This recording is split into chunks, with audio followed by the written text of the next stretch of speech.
Praise the Lord. Greetings once again in the matchless name of our Lord and Savior Jesus Christ. I thank the Lord for this beautiful Sunday morning that He's given to us to praise and worship His name together. The psalm here is a collection of psalms. It's a part of a collection of psalms called the Egyptian Hallel Psalms. Now, I'll come to why it's called the Egyptian Hallel Psalms in a bit. But essentially, if you look at the book of Psalms, Psalm itself is a collection of various psalms. But within the collection of psalm as well, there are other smaller collections you will see which have similar themes or similar patterns. For example, Psalm 120 to 134 is an example of a psalm where it's penitentiary psalms or song of ascents. So if you look at the headings of all those psalms, it has a title, Song of Ascent. So these are a collection of psalms which are similar. There are other psalms as well which talk about repentance, which are coming before the Lord in forgiveness, asking for forgiveness of sins. There is a whole theme of psalms around those topics as well. There is another topic of collection of psalms called imprecatory. It's a word that I just found out. It's basically psalms where David or someone else is talking about God striking their enemies.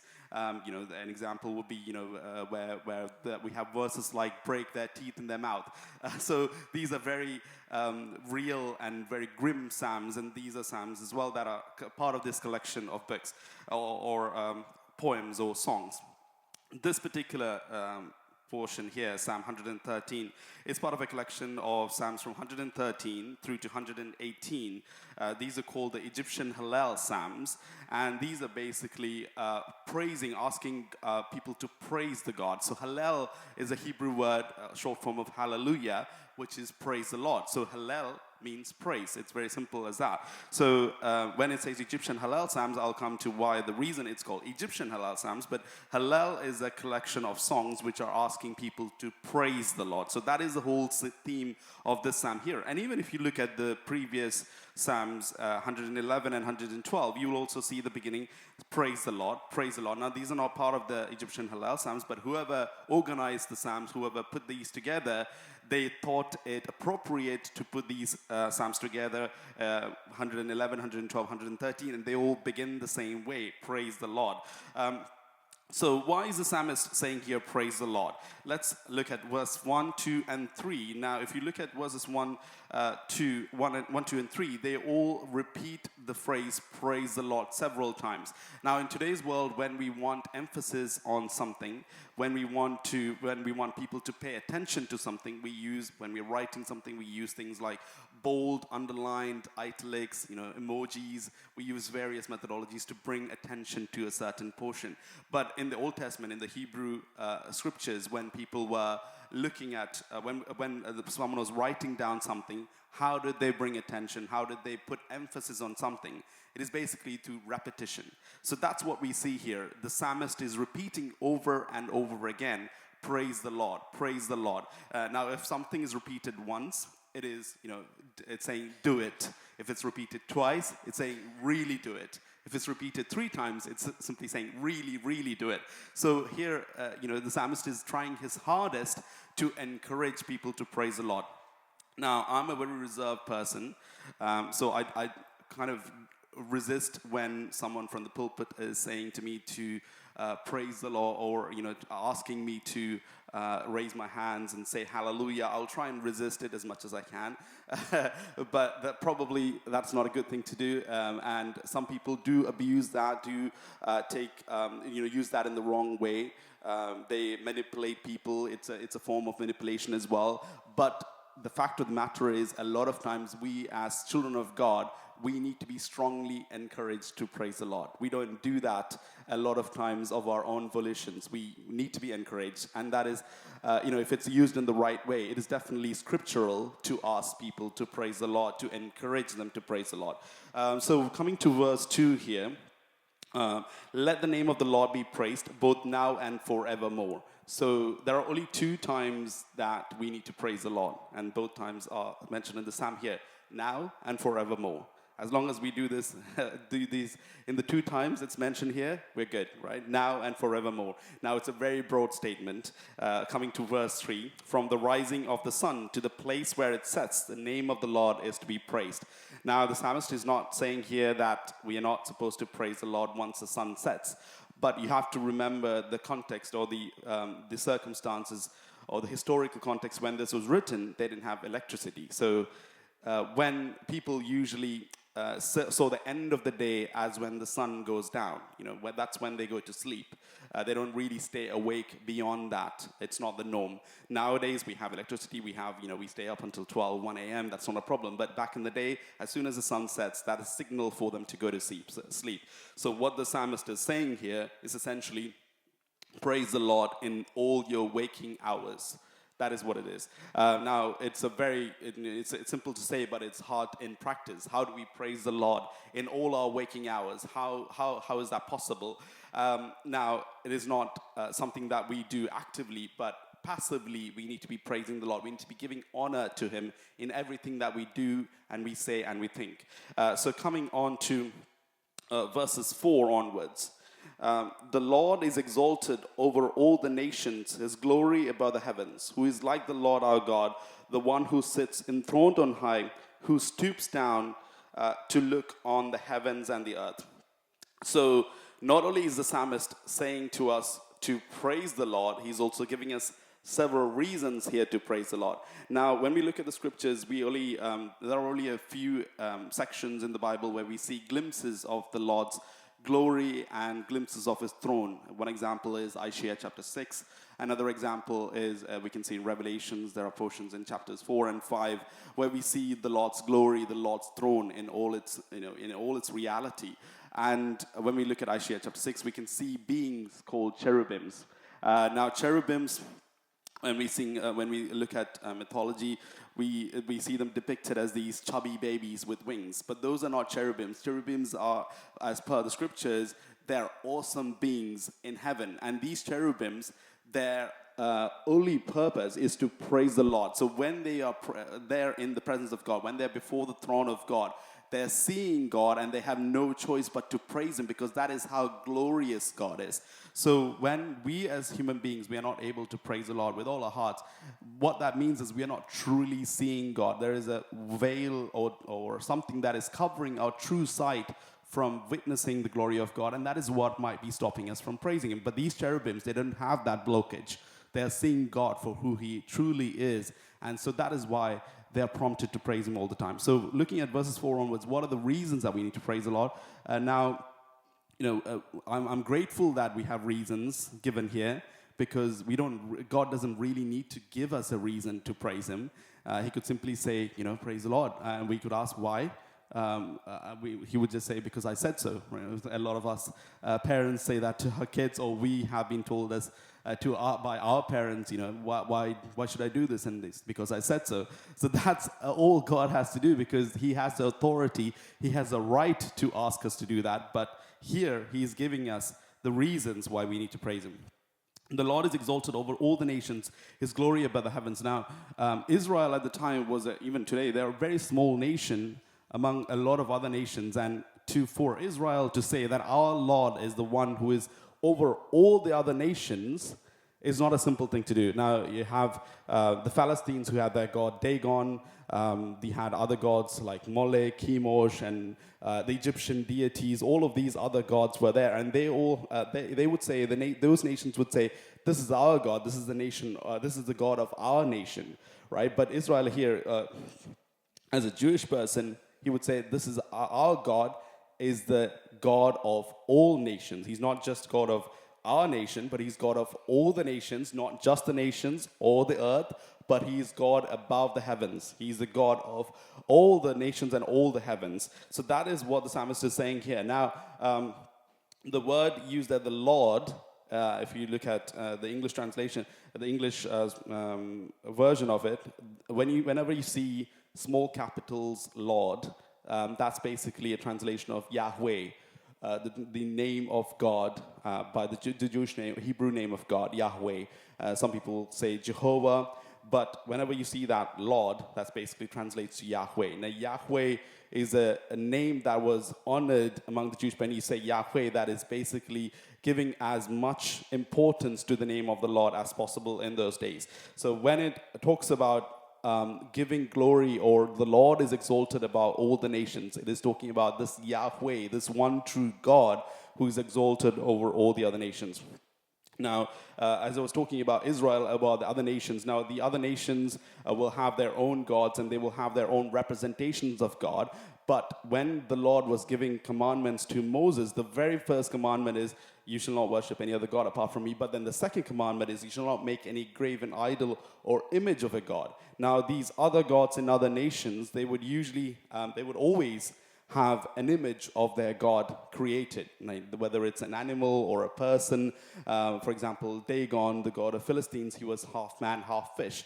Now, the Egyptian deities, you had gods or deities in the form of frogs or rats. So they all had these forms that they worshipped or created to worship in front of or bow down in front of. But the Lord's first commandment was, or the Lord's one of the key commandments was, you should not make an idol. Why did God say this? Because God is above all of this. He is in a completely different level of order of creation. He's not even part of creation. He's the one who created these beings. So he's in a completely different order, so we cannot really represent him using any of our human likenesses or any of the likenesses in this world. So he said, you cannot create an image of me.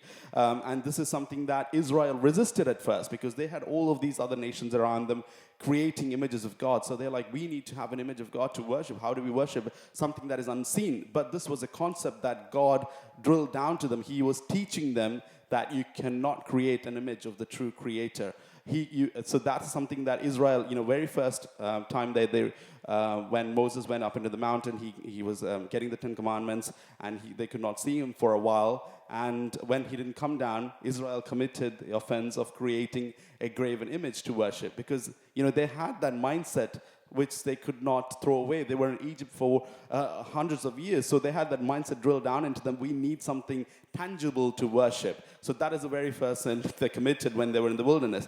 So this shows that there was that ancient mentality that they needed something tangible to worship, and this was something that God was teaching to his nations, to his people. You cannot create an image of me, because I'm above all that. And a lot of times we see God as the ultimate perfection of human qualities. We see as, the human quality of love, or the human quality of forgiveness. We see that, God is basically the, perfection of that human forgiveness, or perfection of that human love. That is kind of a wrong way to look at it. Basically, it's a divine love. It's a divine forgiveness. We cannot compare that to anything that is human. It is a divine quality, so that cannot be compared to something that is human quality. It's in a completely different level of order. So what we can see that this is the God who is exalted above all the nations, his glory above the heavens, who is like the Lord our God, the one who sits enthroned on high. There is no one like him. We cannot compare him to anyone else or anything else. So then in verse 6, who stoops down to look on the heavens and the earth. So here it is, after saying all of this, after describing this amazing God, this awesome God, then the psalmist is saying, this God is looking down on earth, on the heavens and the earth. He's stooping down, or he's in a way humbling himself to look down on heaven and earth. Now, you would ask the question, why would God do something like this? Why would a God who is so powerful, who is so above everything else, why would he take the time of the day to look on something as insignificant as us, as human beings? It's like, for example, when you and I walk down in the garden or on the road, we see an ant, and we are really caring about that ant, right? We are saying, but his family, where is he going to get his food from? So we cannot imagine doing something like that. But that is essentially the comparison that, it's even greater than that, because it's something like maybe a single cell organism that we care about. But that is how much the distance between God and us is. He's caring about something so low, that he's taking the time to care about something so low. And he's not just stooping down to look down on us, but then in verse 7, he raises the poor from the dust, lifts the needy from the ash heap. So not only is God looking down and seeing all of these insignificant beings, but he's also lifting them out. He's caring for them. You know, God could have just looked at us. He could have picked us up from whatever trouble or sorrow we were going through, dusted us off, and sent us off, and we would still be. That would be more than enough reason for us to praise Him.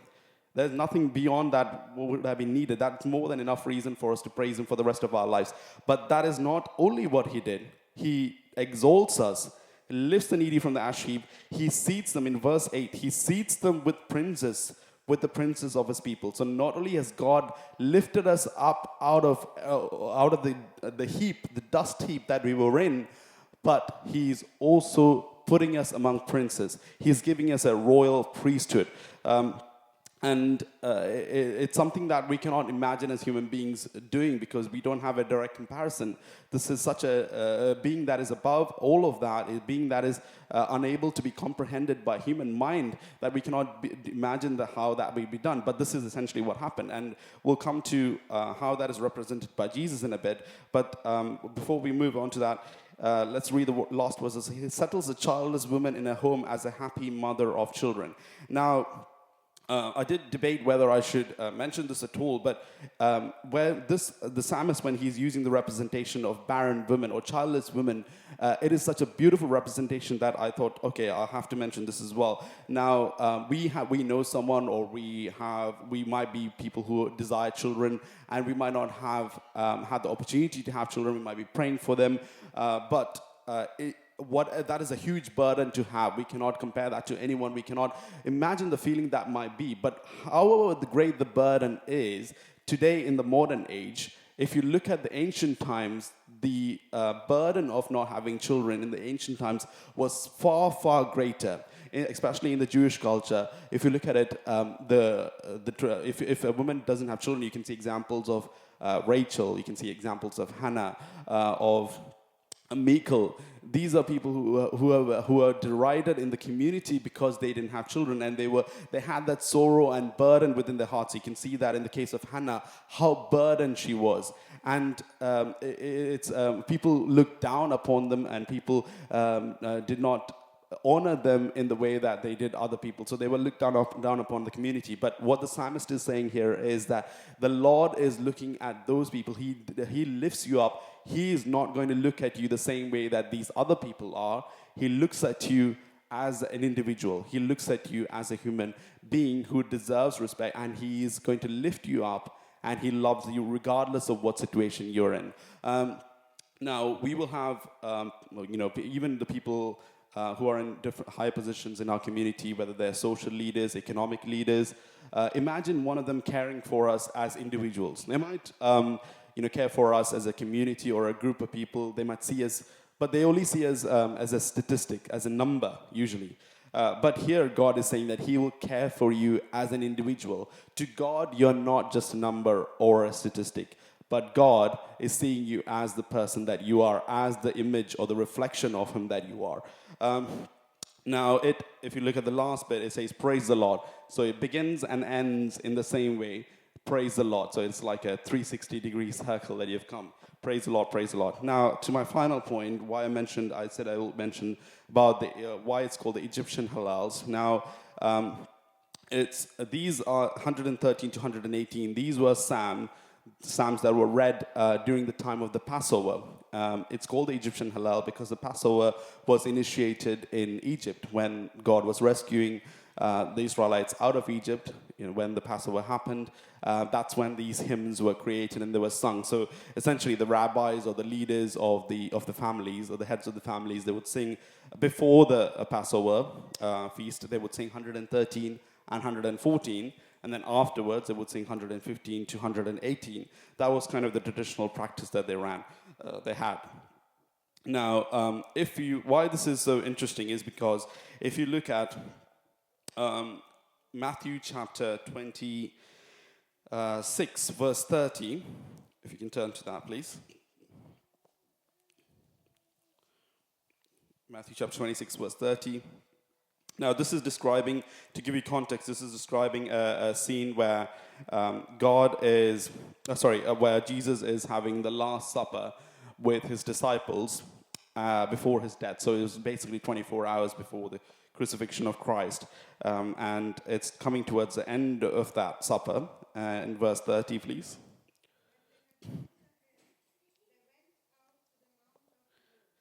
Yeah, thank you, Anthony. So they had sung a hymn and they went out into the Mount of Olives. And you can see the same in Mark chapter 14, verse 26 as well, the same thing being said.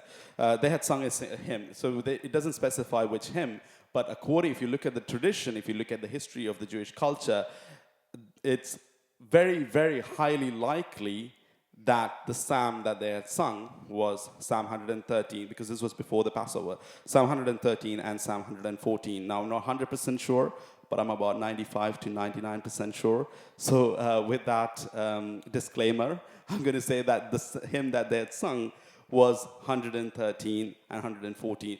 Now, for Jesus to sing this hymn, if you look at verse 6, who is like the Lord our God, one who sits enthroned on high, who stoops down, or another translation, who humbles himself to look down on heavens and earth. So Jesus, to read this 24 hours before his crucifixion, before he gave up his life for the people of this earth, for our sakes. It reminds me of Philippians chapter 2, verse 6, one of my favorite portions in the Bible, 2 verse 6 to 9 onwards. Very familiar portion for us, where it talks about Jesus, who being in the very nature of God, did not consider equality with God something to be used to his own advantage. Rather, he made himself nothing by taking the very nature of a servant, being made in human likeness, and being found in appearance as a man. He humbled himself by becoming obedient to death, even death on a cross. Therefore, God exalted him to the highest place and gave him the name that is above every name. So it is essentially a fulfillment of what the psalmist is saying here in Psalm 113. And it is so beautiful that Jesus would have read this hymn or would have sung this hymn 24 hours before his death, where he's seeing that prophecy coming fulfilled, where he is giving up his life. He's humbling himself. He's rejecting all of his heavenly glory, all of his divinity for someone who is so beneath him, for people who are so beneath him, who are not even on the same level as him, so that they might have salvation.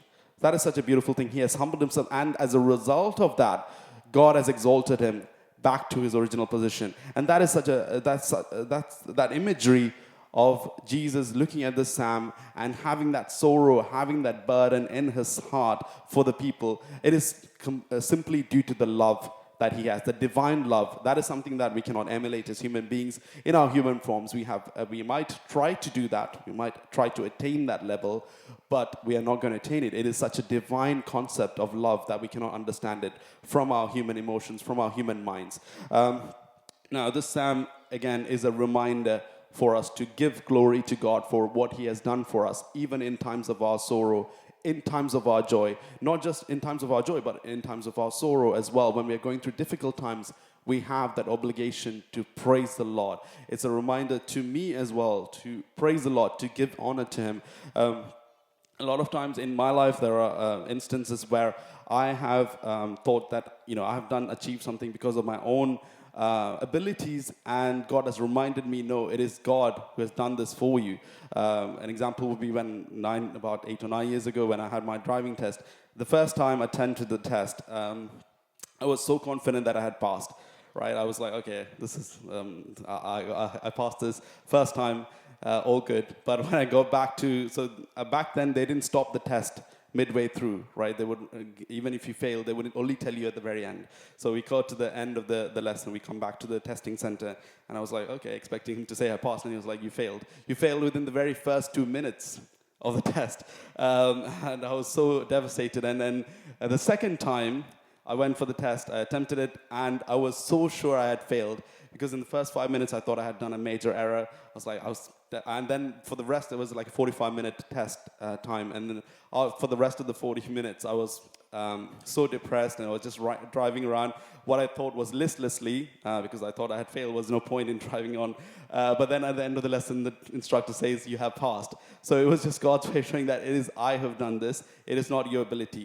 A very recent example as well, as some of you might know, I'm working on a qualification, accounting qualification, and there are several quite difficult exams to work through. And the first 2 exams, I was not confident at all, even while I was preparing for the exams. And while after giving the exam as well, I was not confident. I was thinking that I'm not going to pass. But the first 2 times, both times when I was not confident, I passed.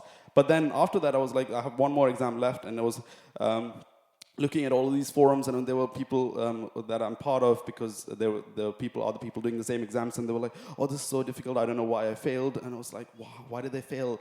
This, I passed, so I'm not sure why these guys would have failed. And coming to my last exam, I was really overconfident, right?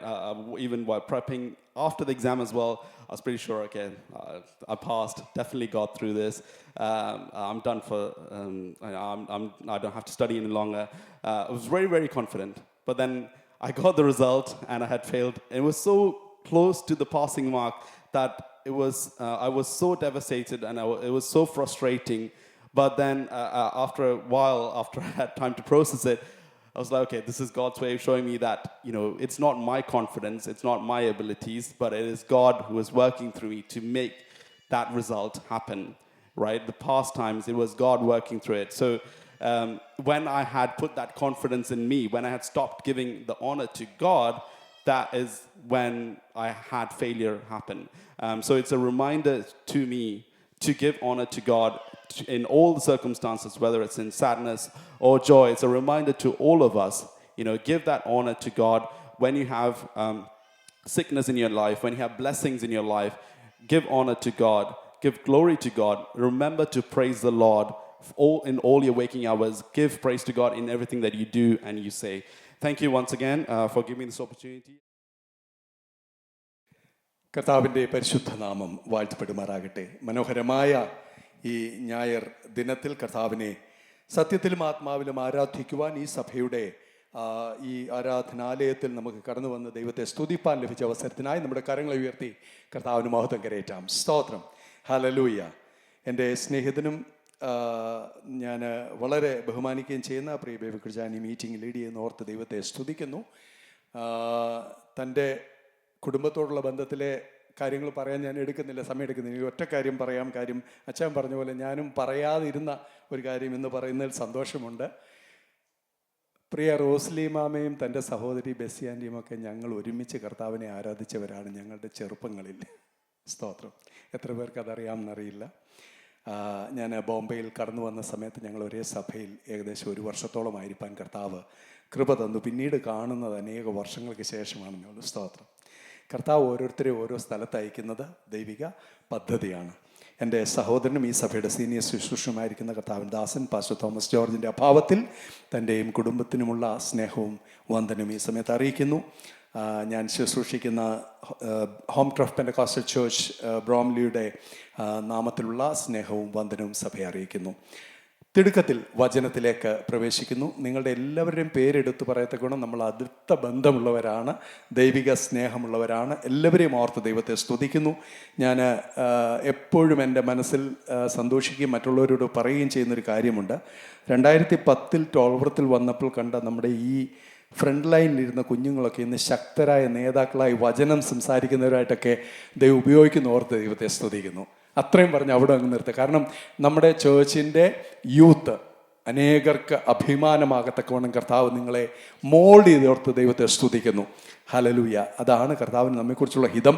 കേവലം ചില കോമ്പറ്റീഷൻസോ അല്ലെങ്കിൽ ചില പ്രസംഗങ്ങളോ മാത്രമല്ല, നമ്മുടെ ജീവിതം തന്നെ ദൈവത്തിന് പ്രസാദകരമായി പൂർണ്ണമായി കർത്താവിന് വേണ്ടി പ്രയോജനപ്പെടുന്ന നിലയിൽ ഉപയോഗിക്കപ്പെടുവാൻ പ്രാർത്ഥിക്കുകയും അതിനായി ഒരുങ്ങുകയും ചെയ്യാം. സ്തോത്രം.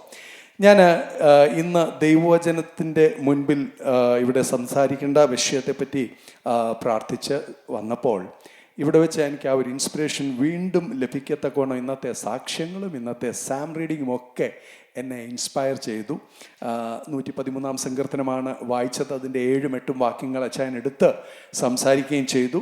ഞാൻ പറയാൻ വന്നത്, ആ വാക്യം വായിച്ചപ്പോൾ എളിയവനെ ലോ എസ്റ്റേറ്റിൽ നിന്ന്, കുപ്പയിൽ നിന്ന്, ബലഹീനതയിൽ നിന്ന് ഉയർത്തി അല്ലേ നിറവിലേക്ക് കൊണ്ടുവരുന്നൊരു ദൈവം.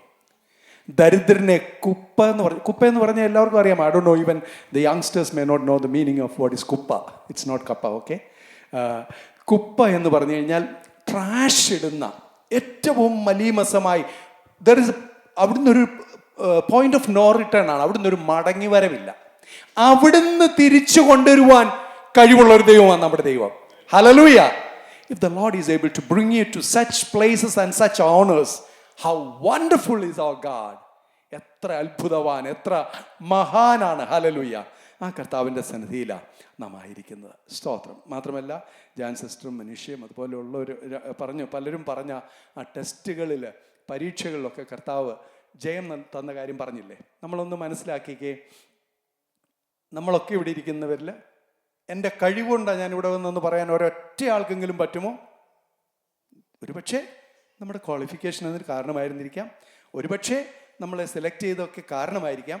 പക്ഷെ നമ്മളെക്കാൾ കഴിവുള്ള, നമ്മളെക്കാൾ ശ്രേഷ്ഠരായ അനേകരുള്ളപ്പോൾ you are privileged to be here because the lord has open ways for you. കർത്താവ് വഴി തുറന്നത് കൊണ്ടാണ് നമ്മളൊക്കെ ഇവിടെ വന്നത്. അപ്പം നമ്മുടെ കഴിവിൻ്റെ അപ്പുറത്ത്, നമ്മുടെ മിടുക്കിൻ്റെ അപ്പുറത്ത് പല പ്രവർത്തനങ്ങളിലും ദൈവത്തിൻ്റെ മഹാ ഇടപെടൽ, the intervention of the Lord was there always in our life. Hallelujah. എൻ്റെ കാര്യം തന്നെ നിങ്ങൾക്കറിയാം. ജീവിതത്തിൻ്റെ മധ്യാഹ്നം കഴിഞ്ഞപ്പോഴാണ് ഞങ്ങൾ ഇങ്ങോട്ട് റീലൊക്കേറ്റ് ചെയ്തത്. അത് ഒരിക്കലും താല്പര്യപ്പെട്ടില്ലെന്ന് പറയാൻ പറ്റത്തില്ല. ആദ്യം എൻ്റെ വൈഫിന് 2002 ഇവിടേക്ക് സെലക്ഷൻ കിട്ടിയപ്പോൾ വേണ്ടാന്ന് പറഞ്ഞ ആളാണ് ഞാൻ. അത് കഴിഞ്ഞപ്പോൾ ആഗ്രഹിച്ചപ്പോൾ 2010 വന്നപ്പോഴാണ് കൊള്ളാമെന്ന് കരുതി. പക്ഷേ അന്ന് ആഗ്രഹിച്ചപ്പോൾ അത് നടന്നില്ല. അപ്പോഴും എനിക്ക് എൻ്റെ അപ്രിഹെൻഷൻസ് ഉണ്ടായിരുന്നു. ഇതെല്ലാം കഴിഞ്ഞിട്ട് ഇവിടെ വരേണ്ടത് കേവലം ഭൗതിക നന്മയ്ക്കപ്പുറത്ത് ദൈവിക ശുശ്രൂഷയ്ക്കാണെന്നുള്ള തിരിച്ചറിവ് കർത്താവ് തന്നതാണ്. അതെൻ്റെ കഴിവല്ല. കർത്താവ് ഞങ്ങളെ കണ്ടതുകൊണ്ട് അപ്പൻ്റെയും അമ്മയുടെയും കണ്ണുനീരിൻ്റെ ഫലമായിട്ടാണ് ദൈവ ശുശ്രൂഷയ്ക്കായിട്ട് വേർതിരിച്ച് ഇവിടേക്ക് കൊണ്ടുവന്നത്.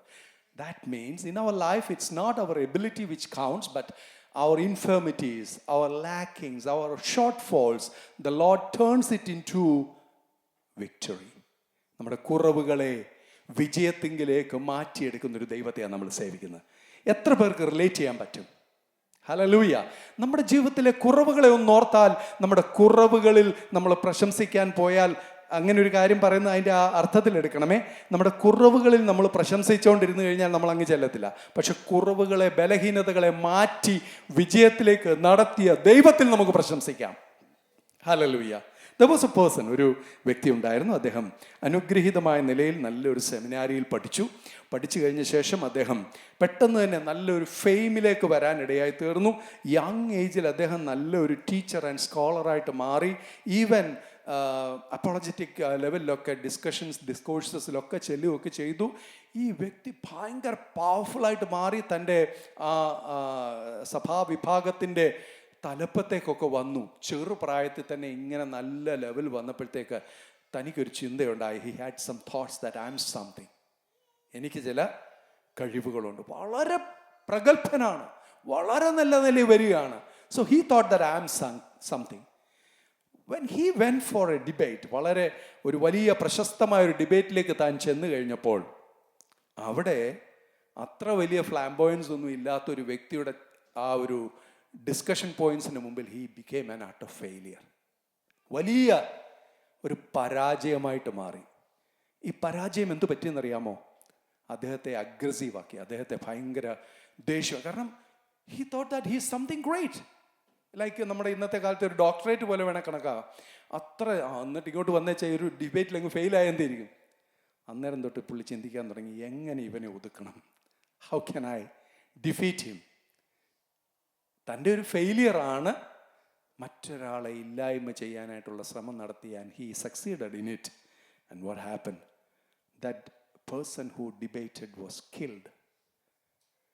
അദ്ദേഹം വിചാരിച്ചു എൻ്റെ പ്രശ്നങ്ങളെല്ലാം തീർന്നു.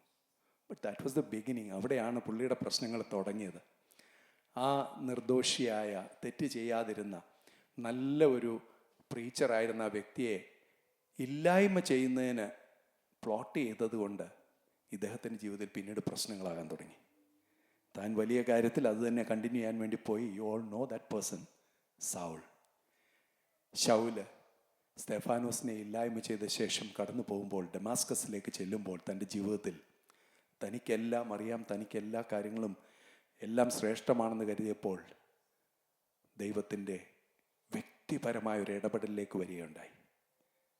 അവന് കാണാമെന്ന് കരുതിയിരുന്നിടത്ത് അവൻ്റെ കാഴ്ചയ്ക്കപ്പുറത്തുള്ള ചില മണ്ഡലങ്ങൾ കാണാനിട വന്നു. ആരും കാണാത്ത കർത്താവിൻ്റെ ദർശനം പ്രാപിപ്പാനിടയായി തീർന്നു. അവൻ രക്ഷിക്കപ്പെട്ട ശേഷമല്ല കർത്താവിൻ്റെ പേഴ്സണൽ എൻകൗണ്ടർ ഉണ്ടായതാണോ? അല്ല. But that changed him. A person who had sight lost his outer sight. But ആ അവസ്ഥയെ മാറ്റി ദൈവിക ഇടപെടൽ കൊണ്ട് അവൻ്റെ അകക്കണ്ണ് തുറക്കാനിടയായി തീർന്നു. നിന്റെ പുറമേ ഉള്ള കണ്ണ് ചില സമയത്ത് അടച്ചേച്ച് നിന്റെ അകത്തെ കണ്ണ് തുറക്കുന്നത് നിന്റെ കുറവുകളെ മാറ്റി തികഞ്ഞവനാക്കുവാനാണെന്നുള്ള തിരിച്ചറിവ് നമുക്ക് ആവശ്യമാണ്.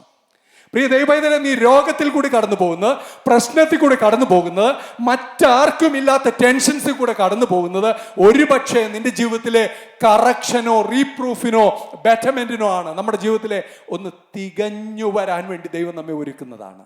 അത് തിരിച്ചറിയുക, to discern that, to understand that, that's most important. അതാണ് ഏറ്റവും പ്രാധാന്യം അർഹിക്കുന്ന കാര്യം. ആ കർത്താവിൻ്റെ കരങ്ങളിലേക്ക് നമ്മളെ സമർപ്പിക്കാം. ഞാൻ പ്രാരംഭമായി പൗലോസിൻ്റെ കാര്യങ്ങൾ പറഞ്ഞെങ്കിൽ തന്നെയും പൗലോസിനേക്കാൾ ശ്രേഷ്ഠമായി നമ്മുടെ വ്യക്തി ജീവിതത്തിൽ അത് റിലേറ്റ് ചെയ്യേണ്ടത്. നമ്മളാരും പൗലോസിനെ പോലെ ആരോടും വഴക്കുണ്ടാക്കാൻ പോയെന്ന് കരുതണ്ട.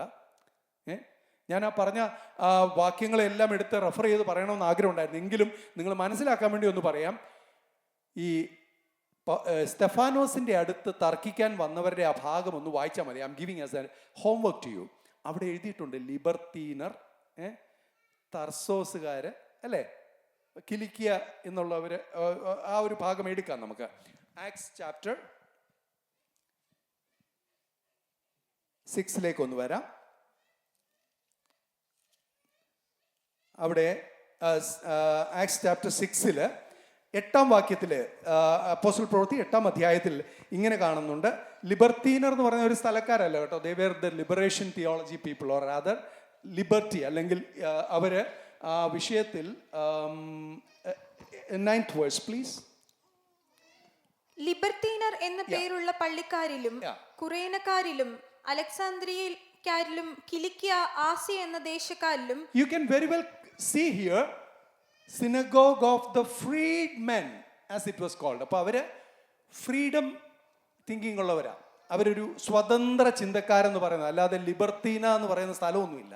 So they were calling themselves that they were liberated. അവര് ഫ്രീ ആയി, അവര് ബോണ്ടേജസിൽ നിന്നൊക്കെ പുറത്തു വന്ന് കരുതിയവരാണ്. Okay, people from Cyrene, Alexandria, province of Cilicia അല്ലെങ്കിൽ കിലിക്കിയ. പൗലൂസ് എവിടെ നിന്നുള്ള ആളായിരുന്നു? കിലിക്കിയയിലെ താർസസ് അല്ലെങ്കിൽ തർസോസിൽ നിന്ന് ഉള്ള വ്യക്തിയായിരുന്നു.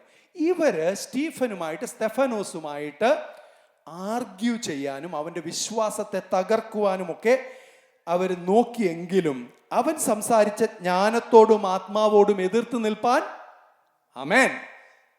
അപ്പോൾ സ്തെഫാനോസ് നമ്മൾ നോക്കുമ്പോൾ കേവലം ഒരു അഷറായി ഒരു ടേബിളിൽ സെർവ് ചെയ്യുന്ന ഒരു വ്യക്തിയായിട്ട് ആളുകൾ കണ്ടെങ്കിലും അവൻ്റെ ജ്ഞാനത്തോട്, ദൈവത്തിൻ്റെ വചനത്തിലുള്ള പരിജ്ഞാനത്തോട് എതിർത്ത് നിൽക്കുവാൻ ഗമാലിയേലിന്റെ പാദപീഠത്തിൽ പഠിച്ചിറങ്ങിയ ശൗലിന് കഴിഞ്ഞില്ല. ഈ ശൗലാണ് ഈ കാര്യങ്ങൾക്ക് പ്ലോട്ട് ചെയ്തതെന്നുള്ളത്. അവനെ കൊന്നത് ശൗലിന് സമ്മതമായിരുന്നു എന്ന് പറയുന്നതുകൊണ്ട് അതിൻ്റെ അർത്ഥം ശൗൽ അവിടെ ഒരു എന്താ പറയുക, ഓക്കെ എന്ന് പറഞ്ഞെന്നാണോ? അതിനുള്ള അതോറിറ്റി ഉണ്ടായിരുന്ന വ്യക്തിയാണ്.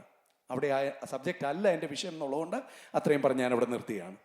ഇന്ന് അല്പസമയം ചിന്തിപ്പാനായിട്ട് ഞാൻ ആഗ്രഹിച്ച ഒരു വിഷയം എന്ന് പറഞ്ഞാൽ, നമ്മുടെ ജീവിതത്തിലെ കുറവുകളെ തീർക്കുന്ന ഒരു ദൈവമുണ്ട്. The Lord is the one who fills our infirmities, മാറ്റിയിട്ട് നമ്മുടെ ആ ലാക്കിംഗ് ഒക്കെ ഒന്ന് മാറ്റി നമ്മുടെ ഫുൾനെസ് തരുന്ന ഒരു കർത്താവ്, തികവുകൾ തരുന്ന ഒരു ദൈവം. Hallelujah. Can you read James chapter 1 verse 4? The epistle according to James chapter 1 verse 4. യാക്കോബിന്റെ ലേഖനം 1 അധ്യായം 4 വാക്യം ഒരാൾക്ക് ശബ്ദമുയർത്തി വായിക്കാം. എന്നാൽ നിങ്ങൾ ഒന്നിലും കുറവില്ലാതെ തികഞ്ഞവരും സമ്പൂർണരുമാകേണ്ടതിന് ആമേൻ സ്ഥിരതയ്ക്ക് തികഞ്ഞ പ്രവൃത്തി ഉണ്ടാകട്ടെ. ആമേൻ. അപ്പോൾ നമ്മളെ കുറിച്ചുള്ള ദൈവത്തിന്റെ ഇഷ്ടം അപ്പോസ്തലനായ യാക്കോബ് വ്യക്തമായി പറയുന്ന ഒരു കാര്യം, നമ്മൾ ഒരു വിഷയത്തിൽ പോലും ഒന്നെന്ന് പറഞ്ഞതിൻ്റെ അകത്ത് മാത്രം കുറവില്ലാതിരിക്കുക എന്നാണ് അതിൻ്റെ അർത്ഥം. അല്ല, ഒന്നിൽ കുറവില്ലാതിരിക്കുക എന്നല്ല, ഒന്നിലും ലാക്ക് നത്തിങ്, അല്ലേ? സ്തോത്രം. അവിടെ നമ്മുടെ കാര്യത്തിൽ ഒന്നിൽ പോലും ഒരു കുറവ് വരാതെ, കുറവില്ലാതിരുന്നാൽ മാത്രം പോരാ, we need to become perfect. We need to perfect in certain areas. കുറവില്ലാതെ തികഞ്ഞിട്ട് സമ്പൂർണരാകും. എന്തിനാ ഈ ഒരേ കാര്യങ്ങൾ തന്നെ പറയുക എന്ന് പറഞ്ഞാൽ തികവും സമ്പൂർണതയും കൂടെ ഒരുപോലാണോ? Can you read it in English? We can see that. Fourth, can you continue it? Fourth and fifth. നിങ്ങളിൽ ഒരുവന് ജ്ഞാനം കുറവാകുന്നുവെങ്കിൽ ഭത്സിക്കാതെ എല്ലാവർക്കും ഔദാര്യമായി കൊടുക്കുന്നവനായ ദൈവത്തോട് യാചിക്കട്ടെ, അപ്പോൾ അവന് ലഭിക്കും. ഈ വാക്യം നമ്മൾ കണ്ടപ്പോൾ കുറവില്ലാത്ത കാര്യത്തെ പറ്റി പറയുമ്പോൾ കുറയുന്ന ഒരു കാര്യമാണ് പറഞ്ഞ ജ്ഞാനം. നമ്മളിൽ അവന് ജ്ഞാനമില്ല, അല്ലെ അവൾക്ക് ജ്ഞാനമില്ലെന്ന് പറഞ്ഞാൽ ആർക്കെങ്കിലും ഇഷ്ടപ്പെടുവോ? പീപ്പിൾ മേ നോട്ട് ലൈക്ക്, അല്ലേ? അപ്പോൾ ഈ ഒരു ജ്ഞാനത്തെ പറ്റി പറയുമ്പോൾ നമുക്ക് പെർഫെക്റ്റായി ദൈവത്തെക്കുറിച്ചുള്ള ജ്ഞാനവും പരിജ്ഞാനവും വചനനിശ്ചയവും ആവശ്യം. നമ്മൾ എവിടെയാണോ ലാക്കിംഗ്, അതിനുവേണ്ടി നമ്മൾ കുറവാണെങ്കിൽ, if you lack wisdom, let him ask God who gives all men liberally എന്ന് പറഞ്ഞാൽ ലബോറിയസ്ലി, ധാരാളമായി ഔദാര്യമായി നൽകുന്ന ഒരു ദൈവത്തോട് നാം പ്രാർത്ഥിക്കാനാണ് പറയുന്നത്. നമ്മൾ ഒന്നിലും കുറവില്ലാത്തവരായിരിക്കണം. സ്തോത്രം. പെർഫെക്റ്റ് വർക്കിൽ, perfect and entire, wanting nothing, ഒന്നിലും കുറവില്ലാതെ ഒരാവശ്യം പോലും അവശേഷിക്കാതിരിക്കുന്ന അനുഭവം എന്നാണ് അതിൻ്റെ അർത്ഥം. ഇന്ന് ഈ ഭൂമിയിൽ, in this earth, is it possible? ഒരിക്കലും നമ്മൾ എത്ര തികഞ്ഞവരാണെങ്കിലും ഒരാവശ്യം പോലും ഇല്ലാത്ത ഒരു വ്യക്തി ലോകത്തിലുണ്ടാകുമെന്ന് തോന്നുന്നില്ല. ആവശ്യപ്പെട്ടിട്ടോ ആഗ്രഹിച്ചിട്ടോ കാര്യമില്ലെന്ന് കരുതി അവസാനം ഇനി വേണ്ട, അതിന് ഒരു ശരിക്കും പറഞ്ഞു കഴിഞ്ഞാൽ നമ്മൾ മടുത്ത് ഇനി അതിൽ ഇങ്ങനെയുള്ള കാര്യങ്ങൾ, ഭോഗ ഇച്ഛകൾ എനിക്ക് വേണ്ട എന്ന് പറയുന്ന യോഗികളെ കുറിച്ച് നിങ്ങൾക്ക് ബെനിയോ കണ്ടിട്ടില്ലേ? നമ്മൾ MP-യിലൊക്കെ ഇഷ്ടം പോലെ ഉണ്ട്, അങ്ങനെയുള്ള യോഗിമാരുണ്ട്, ഞാൻ പലയിടത്തും കണ്ടിട്ടുണ്ട്. അവര് ഭൗതിക ആഗ്രഹങ്ങളൊന്നും പാടില്ല. നിങ്ങൾ ബുദ്ധൻ എന്ന വ്യക്തിയെക്കുറിച്ച് കേട്ടിട്ടുണ്ടായിരിക്കാം, ഗൗതമ ബുദ്ധൻ. അദ്ദേഹം ആവശ്യങ്ങളും ആഗ്രഹങ്ങളുമാണ് മനുഷ്യനെ മോക്ഷത്തിലെത്താൻ തടയുന്നതെന്ന് പറഞ്ഞുകൊണ്ട് താൻ രാജകുമാരനാണ്, അത് വിട്ടിട്ട് അദ്ദേഹം പോയി. നോ, അങ്ങനെയല്ല. ലോകത്തിൽ ആഗ്രഹങ്ങളും ആവശ്യങ്ങളും നമുക്ക് മനുഷ്യനായിരിക്കുമ്പോൾ വേണം, പക്ഷേ നമ്മുടെ ആഗ്രഹങ്ങളും ആവശ്യങ്ങളും ദൈവഹിതത്തിനെതിരാകരുത്. Whatever we desire should not be against the will of God. ദൈവ ഇഷ്ടത്തിന് വിരുദ്ധമായ ആഗ്രഹങ്ങളും ആവശ്യം വരുമ്പോഴാണ് നമ്മൾ നിരാശരാകുന്നത്. സ്തോത്രം. ഹല്ലേലൂയ. അപ്പോൾ there are three things. ഒന്ന്, നമ്മുടെ കുറവുകൾ തീർക്കുക. നമ്മുടെ ഒന്നിലും കുറവില്ലാത്തവണ്ണം, ലാക്ക് നത്തിങ് എന്ന് പറയുന്നത് അതിൽ തികഞ്ഞു വരിക എന്നാണ്. ഹല്ലേലൂയ. പെർഫെക്റ്റ് എന്ന് പറഞ്ഞാൽ സമ്പൂർണ്ണരെന്നാണ്. തികഞ്ഞു വരുന്നത്, ഒരു ഗ്ലാസ്സിൽ ഒരു വെള്ളം ഒരല്പം ഒഴിച്ചാലും അതിൽ വെള്ളമുണ്ട്, ഹാഫ് ആക്കിയാലും വെള്ളമുണ്ട്, ബട്ട് ടിൽ ദ ബ്രിം ആയാലും അതിൽ വെള്ളമുണ്ട്. ആ അറ്റം വരെ, അതിൻ്റെ എഡ്ജ് വരെ വന്നിട്ട് പിന്നെയും അതിനകത്ത് ഒഴിച്ചാലും തുളുമ്പുന്ന ഒരവസ്ഥയുണ്ട്, അറിയാമോ? Hallelujah. I have seen that, I have practised it. ഞാൻ നോക്കിയിട്ടുണ്ട്. നമ്മൾ വിചാരിക്കും അതിൻ്റെ അറ്റം വരെ വന്നു, ഇനി ഇതിൽ കൊള്ളത്തില്ലെന്ന് വിചാരിക്കും. ബട്ട് വാട്ടറിൻ്റെ ആ ഒരു പ്രത്യേകതയും ആ മെറ്റീരിയലിൻ്റെ പ്രത്യേകതയും കൊണ്ട് അതിനിങ്ങനെ നമ്മൾ ചെറിയൊരു റൗണ്ട് എഡ്ജ് വരുന്നിടം വരെ അതിലേക്ക് നമുക്ക് ഒഴിച്ചുകൊണ്ടിരിക്കാൻ പറ്റും. സോ വൈ ആം ടെല്ലിങ്, നമുക്കിനിയും ഒരു സാധ്യതയില്ലെന്ന് പറയുന്നിടത്ത് പോലും പെർഫെക്റ്റ് കണ്ടീഷൻ വരത്തക്കോണം അതിലേക്ക് നിറവിൻ്റെ അനുഭവം നമുക്ക് ആവശ്യമാണ്. സോ സ്പിരിച്വാലിറ്റിയിൽ നമുക്ക് ഞാൻ എല്ലാമായി എന്ന് കരുതുന്ന ഒരവസ്ഥ ഉണ്ടാകരുത്. തികഞ്ഞു വരണം. ഇതിന് ഏറ്റവും പെർഫെക്റ്റായിട്ട് പറയാൻ പറ്റുന്നൊരു കാര്യം, നാം ആ ഗ്ലാസ്സിനെ എടുത്ത് വെള്ളത്തിൽ മുക്കി വെച്ച് കഴിഞ്ഞാൽ അതിലൊരു ഡ്രോപ്പ് പോലും മറ്റൊരു കാര്യങ്ങളില്ല. അപ്പോൾ ക്രിസ്തുവിൽ തികഞ്ഞവരാകുക എന്ന് പറഞ്ഞാൽ ഒരൊറ്റ കണ്ടീഷനേ ഉള്ളൂ. Outside Christ there are opportunities of becoming full, but if you are in Christ, you lack nothing. ക്രിസ്തുവിലാണെങ്കിൽ നമ്മിൽ ഇനിയും പിന്നെ ഒന്നും ഒഴിക്കേണ്ട ആവശ്യം. സ്തോത്രം. നമ്മുടെ ജീവിതത്തിൽ നാം കർത്താവിൽ ഒന്ന് വസിക്കാൻ ഒന്ന് ഏൽപ്പിച്ചു കൊടുക്കാമോ? കർത്താവിനെ കൂടാതെ ഒന്നും സാധിക്കത്തില്ലെന്നാ വചനം പറഞ്ഞു. You can do nothing without Christ. Christ in me, I am in Christ. Kristu എന്നിലുണ്ട്, ഞാൻ ക്രിസ്തുവിലുണ്ടെങ്കിലേ പെർഫെക്റ്റ് ആകാൻ പറ്റത്തുള്ളൂ. യേശുവിൻ്റെ ഇടപെടലില്ലാതെ, ദൈവത്തിൻ്റെ പരിശുദ്ധാത്മാവിൻ്റെ ഇടപെടലില്ലാതെ പിതാവാം ദൈവത്തെക്കുറിച്ചുള്ള നോളജ് നമുക്കുണ്ടാകത്തില്ല. ആ നോളജ് ലഭിച്ചതുകൊണ്ട് മാത്രം ഒരുവൻ ദൈവവേദലാകുന്നില്ല. നോളജ് നിന്നെ അറിവിൻ്റെ ഒരു തലത്തിൽ കൊണ്ടുവരുന്നെങ്കിൽ തന്നെയും അതിന് പരിമിതികളുണ്ട്. പക്ഷെ നാം ജ്ഞാനം കുറവാണെങ്കിൽ ഭത്സിക്കാതെ നൽകുന്ന, ഔദാര്യമായി നൽകുന്ന പിതാവിനോട് അപേക്ഷിക്കുമ്പോൾ പുത്രൻ മുഖാന്തരം പരിശുദ്ധാത്മാവിനാൽ നമ്മളെ എക്യുപ്പ് ചെയ്ത് ഫില്ലിംഗ് നടത്തി ഫുൾനെസ്സിലേക്ക് കൊണ്ടുവരും. ഹല്ലേലൂയ. നിറവിൻ്റെ അനുഭവം, തികവിൻ്റെ അനുഭവം സമ്പൂർണതയിലേക്ക് കൊണ്ടുവരും. ഹല്ലേലൂയ. അങ്ങനെയാണ് നമ്മെക്കുറിച്ച് കർത്താവ് ആഗ്രഹിക്കുന്നത്. ഹല്ലേലൂയ. അടുത്തതായിട്ട് നമ്മൾ B faultless, do not lack anything, remove infirmities. നമ്മുടെ ബലഹീനതകളെ നീക്കണം. കുറവ് മാറ്റുക എന്ന് പറഞ്ഞു കഴിഞ്ഞാൽ ബലഹീനതകളെ മാറ്റണം. I think, all of you or almost everyone might know about Nick Vujicic. അറിയായിരിക്കും അല്ലേ? എ മാൻ വിതൗട്ട് ലിംസ് എന്നുള്ള ഒരു ടൈറ്റിലാണ് അദ്ദേഹത്തെ ആദ്യമായിട്ട് അറിയപ്പെട്ടത്. പിന്നീട് അദ്ദേഹം എ മാൻ ഓഫ് ലിമിറ്റ്ലെസ് എന്നുള്ള നിലയിലേക്ക് തൻ്റെ മോട്ടിവേഷൻ വേർഡുകൾ പറയാൻ തുടങ്ങി.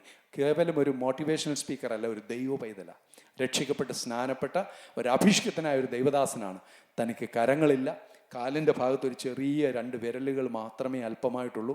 അദ്ദേഹം നന്നായിട്ട് ബോൾ കിക്കുകയും അദ്ദേഹം നന്നായി നീന്തും, നല്ല കാര്യങ്ങളൊക്കെ ചെയ്യും.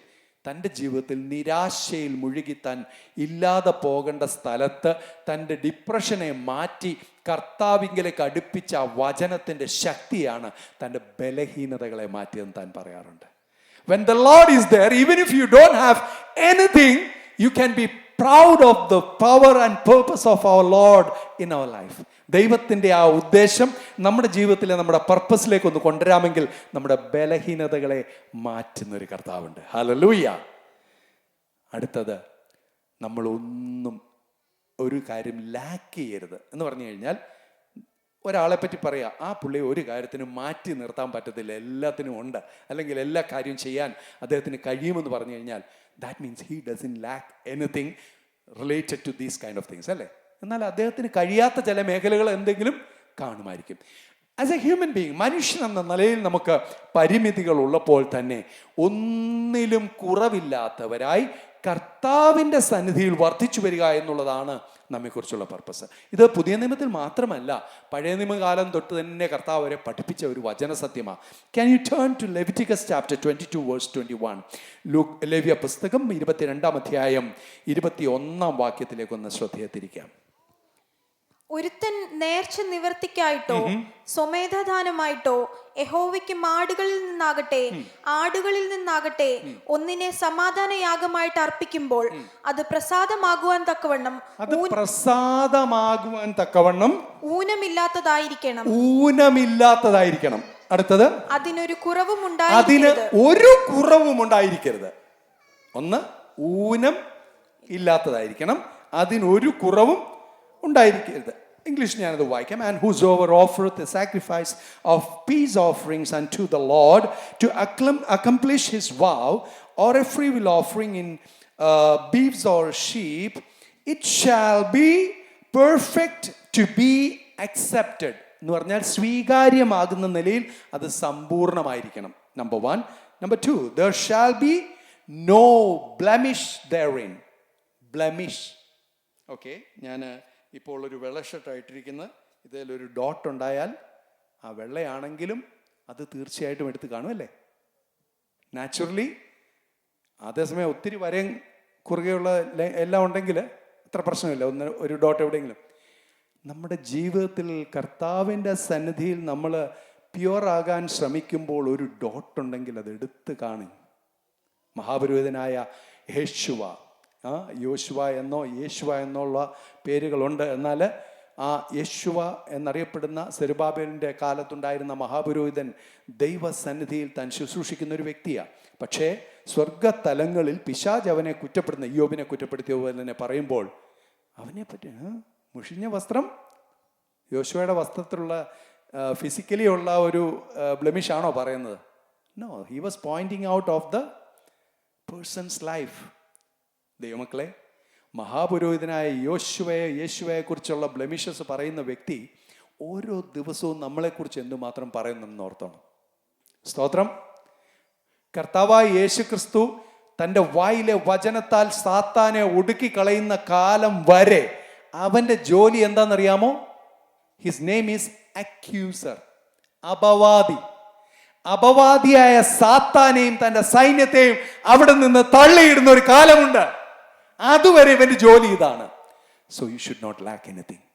നമ്മുടെ ജീവിതത്തിൽ ഒന്നിനും കുറവില്ലാത്തവരായിരിക്കണം. ഇവിടെ എന്തിനെക്കുറിച്ചാണ് പറഞ്ഞത്? യാഗത്തെക്കുറിച്ചാണ് പറഞ്ഞത്. ദൈവസന്നിധിയിൽ അർപ്പിക്കുന്ന യാഗം കുറവില്ലാത്തതായിരിക്കണം. ആക്ച്വലി ആരാ ഇത് അർപ്പിക്കുന്നത്? ജീവിതത്തിൽ കുറവ് വന്ന വ്യക്തികളാണ്. അവരുടെ ജീവിതത്തിൽ പാപം ഏറ്റു പറഞ്ഞ് ഉപേക്ഷിക്കാൻ അവരുടെ അന്നത്തെ കാലത്ത് ഉപേക്ഷിച്ചാൽ പോലും അതിനൊരു വ്യവസ്ഥ വെച്ചിരിക്കുന്ന യാഗവസ്തു പകരം അർപ്പിക്കണമെന്നാണ്. It was a very tough time. Okay, now days we are not in to that kind of fact, അല്ലേ? ആ ഒരു കാര്യത്തിലേക്ക് നമ്മൾ ഇല്ല. എന്നാൽ നമുക്ക് വേണ്ടി ഒരുവൻ, ഒരു കുറവുമില്ലാത്ത, ഊനമില്ലാത്ത ഒരുവൻ യാഗമായതുകൊണ്ടാണ് ആ ഒരു പ്രിവിലേജ് കിട്ടിയത്. The Lord did the perfect sacrifice through him, by him. Hallelujah. എന്നിട്ട് ഒരു കേടും കുറവുമില്ലാത്ത അവയെ അർപ്പിക്കണമെന്ന് പറയുമ്പോൾ അതിൻ്റെ അർത്ഥം എന്താണെന്നറിയാമോ? നിനക്ക് പകരമാണ് ഈ യാഗവസ്തു ഇവിടെ യാഗമായി തീരുന്നത്. നിന്റെ ജീവിതത്തിൽ ഒരു കുറവും പാടില്ല. പക്ഷെ ഇവരെ അനുസരിച്ചോ? ഇല്ല. They were always lacking it. സ്തോത്രം. നമ്മുടെ കുറവ് ആരാ തീർക്കുന്നത്? Psalms 18 verse 32, it says like this: It is God that girdeth me with strength and maketh my way perfect. നമ്മുടെ കുറവ് തീർക്കുന്നവൻ. ഹല്ലേലൂയ. എൻ്റെ അരയ്ക്ക് ശക്തി കൊണ്ട് മുറുക്കുന്നവൻ.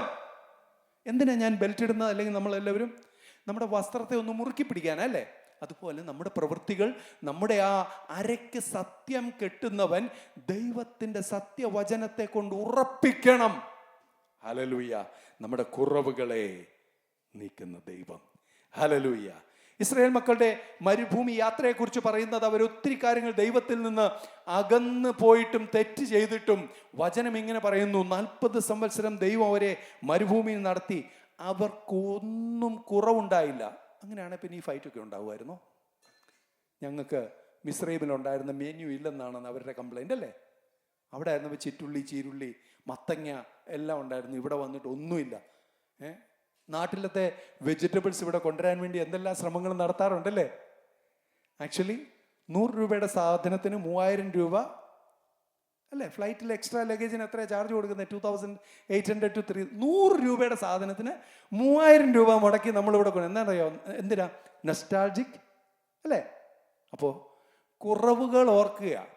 അവിടെ ഉണ്ടായിരുന്നപ്പോൾ ഇതുണ്ടായിരുന്നു. നോ, എന്താണ് വേണ്ടതെന്നുള്ള തിരിച്ചറിവില്ലാത്തതുകൊണ്ട് പലതും വിലയില്ലാത്തതിന് കൂടുതൽ വില കൊടുക്കുന്ന ഒരു കാലത്താണ് നമ്മൾ ആയിരിക്കുന്നത്. സ്തോത്രം. നമ്മുടെ വഴിയുടെ കുറവ് തീർക്കുന്നതാണ് തൊട്ടു മുമ്പേ നമ്മൾ വായിച്ച സാം 18. എൻ്റെ വഴിയുടെ കുറവ് എന്ന് പറഞ്ഞു കഴിഞ്ഞാൽ നമ്മുടെ വഴിയിൽ, നാട്ടിലെ വഴിയിലൊക്കെ കുണ്ടും കുഴിയൊക്കെ ഉണ്ട്. ആ വഴിയുടെ കുണ്ടും കുഴിയും ഫില്ല് ചെയ്യുന്നതാണോ? നോ. നമ്മുടെ സ്പിരിച്വൽ ജേർണിയിൽ എന്തെല്ലാം ഇൻഫേമിറ്റീസ് ഉണ്ടോ ആ കുറവുകളെ തീർത്ത് തരുന്ന ഒരു ദൈവം. പ്രിയ ദൈവ പൈതലേ, ദൈവവചനത്തിൽ ആഴമായ അറിവുണ്ടായാലും കർത്താവ് ആഗ്രഹിക്കുന്ന നിലയിൽ നമ്മൾ ആയില്ല എങ്കിൽ അതൊരു കുറവാണെന്നുള്ള തിരിച്ചറിവ് നമുക്കുണ്ടാകണം. You all know about a great person who came to the lord. കർത്താവിൻ്റെ അടുത്തേക്ക് വന്ന യുവാവായിരുന്ന ഒരു വ്യക്തി. ആ ഒരു വാക്യം എടുത്ത് വായിക്കാം. നമുക്കറിയാവുന്ന ഭാഗമാണെങ്കിലും അതൊന്ന് വായിക്കാം. Luke chapter 18 verse 18. ലൂക്കോസ് എഴുതിയ സുവിശേഷം 18-ാം അധ്യായം അതിൻ്റെ 18-ാം വാക്യം വായിച്ചാട്ടെ. അതേ ഭാഗം തന്നെയാണ് മർക്കോസ് 10:17 എങ്കിലും ലൂക്കിലെ ആ വാക്യം ഒന്ന് വായിച്ചാട്ടെ. ഒരു പ്രമാണി അവനോട് നല്ല ഗുരു, ഞാൻ നിത്യജീവനെ അവകാശമാക്കേണ്ടതിന് എന്തു ചെയ്യണമെന്ന് ചോദിച്ചു. അതിന് യേശു, എന്നെ നല്ലവൻ എന്ന് പറയുന്നത് എന്ത്? ഓക്കെ, ദൈവം ഒരുവനല്ലാതെ നല്ലവൻ ആരുമില്ല. ദൈവമക്കളെ, കർത്താവിനെ നല്ലവൻ എന്ന് വിളിക്കുന്നത് തെറ്റാണോ? കർത്താവ് പറഞ്ഞു ദൈവത്തെ മാത്രമേ നല്ലവൻ എന്ന് വിളിക്കാവൂ, എന്നെ എന്തിനാ നല്ലവൻ എന്ന് വിളിക്കുന്നത്? അതുകൊണ്ട് ഒന്ന് ചിന്തിച്ചു നോക്കിയേ, അതാണോ അതിൻ്റെ അർത്ഥം? അതിനൊരു വലിയ അർത്ഥമുണ്ട്. എന്താണെന്നറിയാമോ? യേശു ദൈവപുത്രനാണെന്ന് തിരിച്ചറിയാതെ നല്ല ഗുരു എന്ന് വിളിച്ചു കഴിഞ്ഞാൽ അതിനൊരു മീനിങ് ഇല്ല.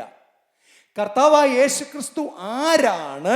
അവിടുന്ന് അത്യുന്നതനായ ദൈവത്തിന്റെ വെളിപ്പെടുത്തപ്പെട്ട ദിവ്യ സ്വഭാവത്തിന് കൂട്ടവകാശിയായ പുത്രനാം ദൈവമാണെന്ന് തിരിച്ചറിയാത്തത്തോളം കാലം ദൈവത്തിന് കൊടുക്കുന്ന ഗുണവിശേഷങ്ങൾ നമ്മൾ പറഞ്ഞാൽ കർത്താവേ കർത്താവേ എന്ന് വിളിച്ചുകൊണ്ട് ഒരു പ്രയോജനമില്ലെന്ന് അതിൻ്റെ അർത്ഥം. സ്തോത്രം. വേദപുസ്തകത്തിലെ വാക്യങ്ങളെ അതിൻ്റെ ആഴത്തിൽ ഞാൻ പലപ്പോഴും പല കാലങ്ങളിലും ഈ നമ്മുടെ ഇസ്ലാം മതവിശ്വാസികളുമായിട്ടുള്ള തർക്കങ്ങൾക്കൊക്കെ ഇടപെട്ട ഒരു സമയമുണ്ടായിരുന്നു. അന്ന് ഈ പറഞ്ഞ പോലെ ഇവർ കുറേ വാക്യങ്ങൾ കണ്ടുപിടിക്കുന്നതിൽ ഒന്നാമത്തെ വാക്യമായത്.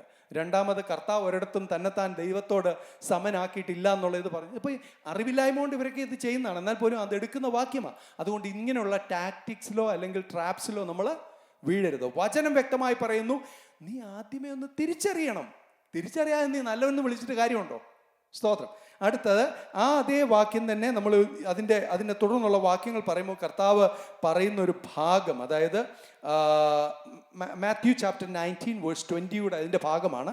അതിനോട് ചേർന്ന് വായിക്കാൻ വേണ്ടി മത്തായി 19:20. Matthew chapter 19 verse 20. യൗവനക്കാരൻ അവനോട്, ഇവയൊക്കെയും ഞാൻ പ്രമാണിച്ചു പോരുന്നു, ഇനി കുറവുള്ളത് എന്ത് എന്ന് പറഞ്ഞു. ഇനി കുറവുള്ളത് എന്ത്? ആക്ച്വലി അതിനു മുമ്പേ കർത്താവ് പറഞ്ഞ വാക്യങ്ങൾ നമുക്കറിയാം, അതുകൊണ്ടാണ് ഞാൻ വായിക്കാത്തത്. അതായത് കർത്താവിൻ്റെ പ്രമാണങ്ങളെ അനുസരിക്കും. ഇതൊക്കെ ഞാൻ എൻ്റെ ബാല്യം മുതൽ, അതിൻ്റെ അർത്ഥം എന്തുവാ? I am perfect in my. സ്തോത്രം. നമ്മളും പലപ്പോഴും അങ്ങനെയല്ലേ ചിന്തിക്കുന്നത്? ഞാൻ സഭയെ വരുന്നുണ്ട്, കൊടുക്കേണ്ടതൊക്കെ കൊടുക്കുന്നുണ്ട്, ചെയ്യേണ്ടതൊക്കെ ചെയ്യുന്നുണ്ട്, വചനം വായിക്കുന്നുണ്ട്, പ്രാർത്ഥിക്കുന്നുണ്ട്. പ്രിയ ദൈവപൈതലേ, കർത്താവ് നമ്മുടെ ജീവിതത്തെ നോക്കുമ്പോൾ ദൈവത്തിൻ്റെ ഇഷ്ടത്തിനനുസരിച്ചുള്ള പെർഫെക്റ്റ് വില്ലിലേക്ക് നമ്മൾ വന്നില്ലെങ്കിൽ നമ്മുടെ കുറവാണത്. We should not lack anything according to the guidance of the word of God. അപ്പോൾ ഈ യൗവനക്കാരൻ അല്പം സുബോധമുള്ളതുകൊണ്ട്, കർത്താവ് ഇതൊക്കെ ഞാൻ ചെയ്തു വരുന്നുണ്ട്, ഇനി കുറവുള്ളത് എന്താ? What am I lacking? അല്ലേ? അവിടെ എന്താ പറയുന്നത്? യേശു അവനോട്, സൽഗുണപൂർണനാകുവാൻ ഇച്ഛിക്കുന്നു എങ്കിൽ നീ ചെന്ന് നിനക്കുള്ളത് വിറ്റ് ദരിദ്രർക്ക് കൊടുക്ക. സ്തോത്രം. എന്നാൽ സ്വർഗത്തിൽ നിനക്ക് നിക്ഷേപം ഉണ്ടാകും, പിന്നെ വന്ന് എന്നെ അനുഗമിക്കുക എന്ന് പറഞ്ഞു. ഈ വാക്യത്തിൽ 2-3 കാര്യങ്ങൾ ചൂണ്ടിക്കാണിച്ചേ പറ്റുള്ളൂ. ഒന്നാമത് എന്താ പറയുന്നത്? സൽഗുണപൂർണനാകുവാൻ നീ ഇച്ഛിക്കുന്നുവെങ്കിൽ, if you desire or if you really want to, അല്ലേ, if you want to be perfect, നിനക്ക് അങ്ങനെ ഒരു ആഗ്രഹം, വാണ്ടിങ് എന്ന് പറഞ്ഞാൽ എനിക്ക് അതിനുവേണ്ടി അതിയായ ഉത്കടമായ വാഞ്ചയുണ്ട്, ആഗ്രഹമുണ്ട്. If you desire, if you have that wanting in your heart, you need to do this. കർത്താവായ യേശു ക്രിസ്തു തൻ്റെ ബിയാറ്റിറ്റ്യൂഡ്സ് ഉൾപ്പെടുന്ന പർവ്വതത്തിലെ പ്രസംഗത്തിൽ എങ്ങനെയാണ് പറയുന്നതെന്നറിയാമോ? വാക്യം എടുത്ത് വായിക്കേണ്ട, എങ്കിലും നിങ്ങൾക്കറിയാം. Matthew chapter 6 verse 48. ആകയാൽ നിങ്ങളുടെ സ്വർഗീയ പിതാവ് സൽഗുണപൂർണനായിരിക്കുന്നത് പോലെ നിങ്ങളും. So we have to be like the Father in heaven who is perfect. You need to become perfect in your life. Then only you can be part of the kingdom of God. അപ്പോൾ നീ സൽഗുണപൂർണനാകാൻ ആഗ്രഹിക്കുന്നുണ്ടെങ്കിൽ ഒന്നാമത് നിനക്ക് ചെയ്യേണ്ട, കർത്താവ് കുറവ് പറഞ്ഞു കൊടുത്തു, ഒന്ന് നിനക്ക് അതിൻ്റെ ആഗ്രഹം ഉണ്ടാകണം. You need to have that. It should become a passion of your life. നിന്റെ ജീവിതത്തിലെ കേവലം ഒരു ചെറിയ ആഗ്രഹമല്ല, അതായിരിക്കണം നിന്റെ പാഷൻ.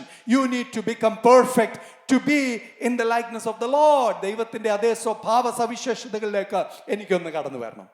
ഹല്ലേലൂയ. അതായിരിക്കട്ടെ നമ്പർ 1. സെക്കൻഡ് തിങ്, നിനക്കുള്ള കാര്യങ്ങളൊക്കെ വിറ്റിട്ട് അപ്പച്ചൻ്റെ വീതം കൊടുക്കാനാണോ പറഞ്ഞേ? വല്ലവൻ്റെ ഇന്നും എടുത്ത് വാങ്ങിക്കൊടുക്കാനാണോ പറഞ്ഞേ? ഞാനൊരു നന്മ മരമാകാൻ ആഗ്രഹിച്ച് അവിടുന്ന് കളക്ട് ചെയ്ത് ഞാൻ ഇങ്ങനെ പോയത്, നിൻ്റേത് കൊടുക്കാനാ പറഞ്ഞേ? Give it from your hand. Hallelujah.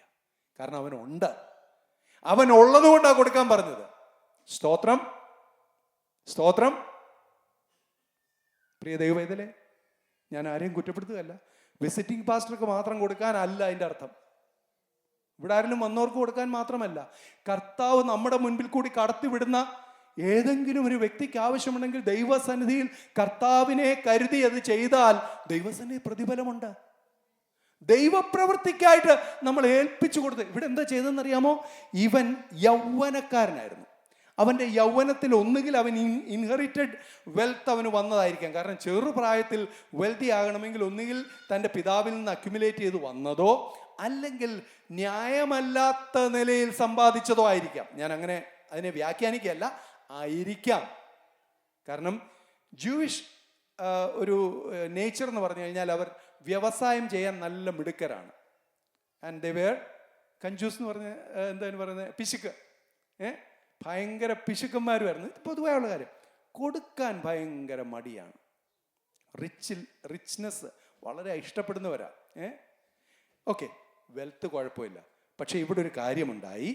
ഈ വ്യക്തി താനോ അതിസമ്പന്നനാകിയാൽ അവൻ ദുഃഖിച്ചു എന്നാ ബൈബിൾ പറയുന്നത്.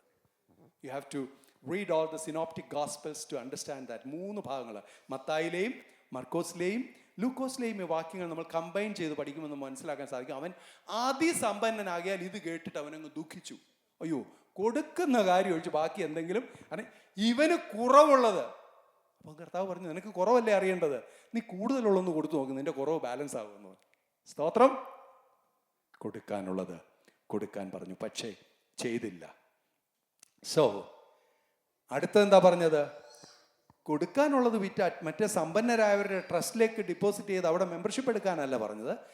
വിറ്റ് ദാരിദ്ര്യം അനുഭവിക്കുന്ന ഇല്ലാത്തവർക്ക് കൊടുക്കാനാണ് പറഞ്ഞത്. അടുത്തതാണ് സബ്ജക്റ്റ്. എന്നാൽ നിനക്ക് സ്വർഗത്തിൽ നിക്ഷേപം ഉണ്ടാകും. ആ വാക്ക് വളരെ ക്ലിയർ ആണ്. U will have treasures in അത്. മത്തായി അതിൻ്റെ 19:21 നമ്മളിപ്പോൾ വായിച്ച വാക്യമാണ്.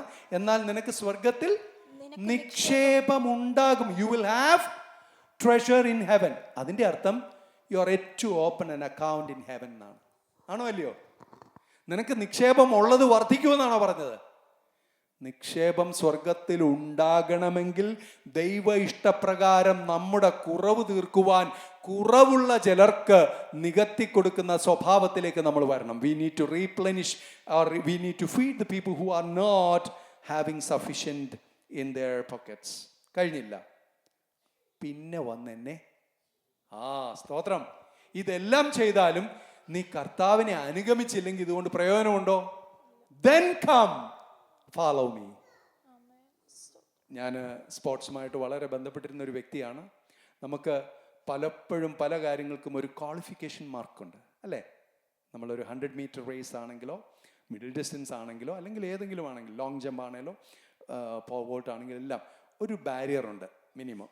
ആ ഒരു ബാരിയർ റീച്ച് ചെയ്താൽ, ഇപ്പോൾ ഇൻ്റർനാഷണൽ ഇവൻറ്റ്സ് എടുത്തു കഴിഞ്ഞാൽ 10 സെക്കൻഡ്സിൽ താഴെ ആയാലേ നമുക്കൊരു വേൾഡ് ഇവൻറ്റിൽ 100 മീറ്റർ ഡാഷിൽ പങ്കെടുക്കാൻ പറ്റത്തുള്ളൂ. അതുപോലെ എന്തും ആയിക്കോട്ടെ. അപ്പോൾ ആ ഒരു ക്വാളിഫിക്കേഷൻ മാർക്ക്, നിൻ്റെ ബെഞ്ച് മാർക്ക് നീ മീറ്റ് ചെയ്തില്ലെങ്കിൽ നിനക്ക് അവിടെ ഒന്ന് കോമ്പീറ്റ് ചെയ്യാൻ പറ്റത്തില്ല.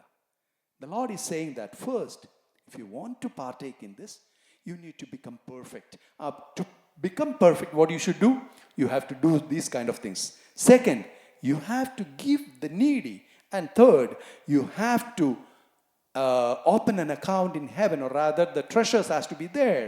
And third, you need to follow. എന്താ കാര്യം? നീ എൻ്റെ കൂടെ വന്നു കഴിഞ്ഞാൽ, നീ എന്നെ അനുഗമിക്കുമ്പോൾ ബാക്കിയുള്ള കാര്യങ്ങൾ എന്താണെന്നുള്ളത് മനസ്സിലാക്കാൻ പറ്റും. കൂടെ നടന്നാൽ മാത്രമേ കർത്താവിൻ്റെ സ്വഭാവം തിരിച്ചറിയാൻ പറ്റത്തുള്ളൂ. പുറത്തു നിന്ന് കാണുന്ന കർത്താവ് അത്ഭുതങ്ങൾ പ്രവർത്തിക്കുന്നവനായിരിക്കുമ്പോൾ, അടയാളങ്ങൾ പ്രവർത്തിക്കുന്നവനായിരിക്കുമ്പോൾ, അപ്പത്തെ വർദ്ധിപ്പിക്കുന്നവനായിരിക്കുമ്പോൾ കേവലം മെറ്റീരിയലിസ്റ്റിക് തിങ്കിങ് അല്ല, മറിച്ച് സാക്ഷാൽ ദൈവപുത്രനായവൻ ഈ ഭൂമിയിലേക്ക് വന്നത് എന്തിനാണെന്നും ആ കർത്താവിനോടുകൂടെ ജീവിക്കുമ്പോൾ എൻ്റെ കുറവുകൾ അറിഞ്ഞ് ഞാൻ തികഞ്ഞവനായി കർത്താവിൻ്റെ രാജ്യത്തിൻ്റെ അവകാശിയാകുമെന്നുള്ള തിരിച്ചറിവ് ഇവന് വരണമെങ്കിൽ he has to follow the Lord. കർത്താവിൻ്റെ സന്നിധിയിൽ നമ്മുടെ കുറവുകൾക്കപ്പുറത്ത് കർത്താവിനെ അനുഗമിപ്പാൻ നമ്മെ ഒന്ന് ഏൽപ്പിച്ചു കൊടുക്കാം. To become perfect, we need to follow the Lord. And when you follow the Lord, He will tell you how. The word of God will speak to you. നിന്റെ കുറവുകളെ ചൂണ്ടിക്കാണിക്കുന്ന തിരുവചന സത്യങ്ങളുണ്ട്. വചനം കേട്ട് നിന്റെ കുറവുകളെ ഗ്രഹിക്കണം. മാത്രമല്ല ദൈവത്തിൻ്റെ പരിശുദ്ധാത്മാവ് നിന്റെ കുറവുകളെ ബോധം വരുത്തിയിട്ട്, യു നോ ദ വേഴ്സ്, യോഹന്നാൻ 14 നമ്മൾ കാണുന്നുണ്ട്, പാപത്തെക്കുറിച്ചും നീതിയെക്കുറിച്ചും ന്യായവിധിയെക്കുറിച്ചും ബോധം വരുത്തുന്ന ദൈവത്തിൻ്റെ പരിശുദ്ധാത്മാവ്. The Lord will speak through the Holy Spirit. The word of God will enrich you and correct you and give you reproof to make it perfect and walk in the right path. Hallelujah. ഈ ഭൂമിയിൽ എത്ര നിക്ഷേപമുണ്ടായാലും സ്വർഗീയ നിക്ഷേപങ്ങൾ നമുക്കില്ലെങ്കിൽ നാം കർത്താവിൻ്റെ സന്നിധിയിൽ എത്തത്തില്ല. Hallelujah. അതുമാത്രമല്ല, അവയവങ്ങളെക്കുറിച്ച് പറയുമ്പോൾ നമ്മളെ ബോഡി ഓഫ് ക്രൈസ്റ്റ്, ദൈവത്തിൻ്റെ സഭയെ ഒരു ശരീരത്തിൻ്റെ ഭാഗങ്ങളായിട്ട് പറയുന്നുണ്ടല്ലേ. അവിടെ പറഞ്ഞിരിക്കുന്ന ഒരു പ്രയോഗം വളരെ ഇമ്പോർട്ടൻ്റ് ആണ്. 1 കൊരിന്ത്യർ 12-25 ഇങ്ങനെയാണ് കാണുന്നത്, ശരീരത്തിൽ ഭിന്നത വരാതെ അവയവങ്ങൾ ഓരോന്നും ഒരുപോലെ, അല്ലേ, അങ്ങനെയല്ലേ, ഒരുപോലെ.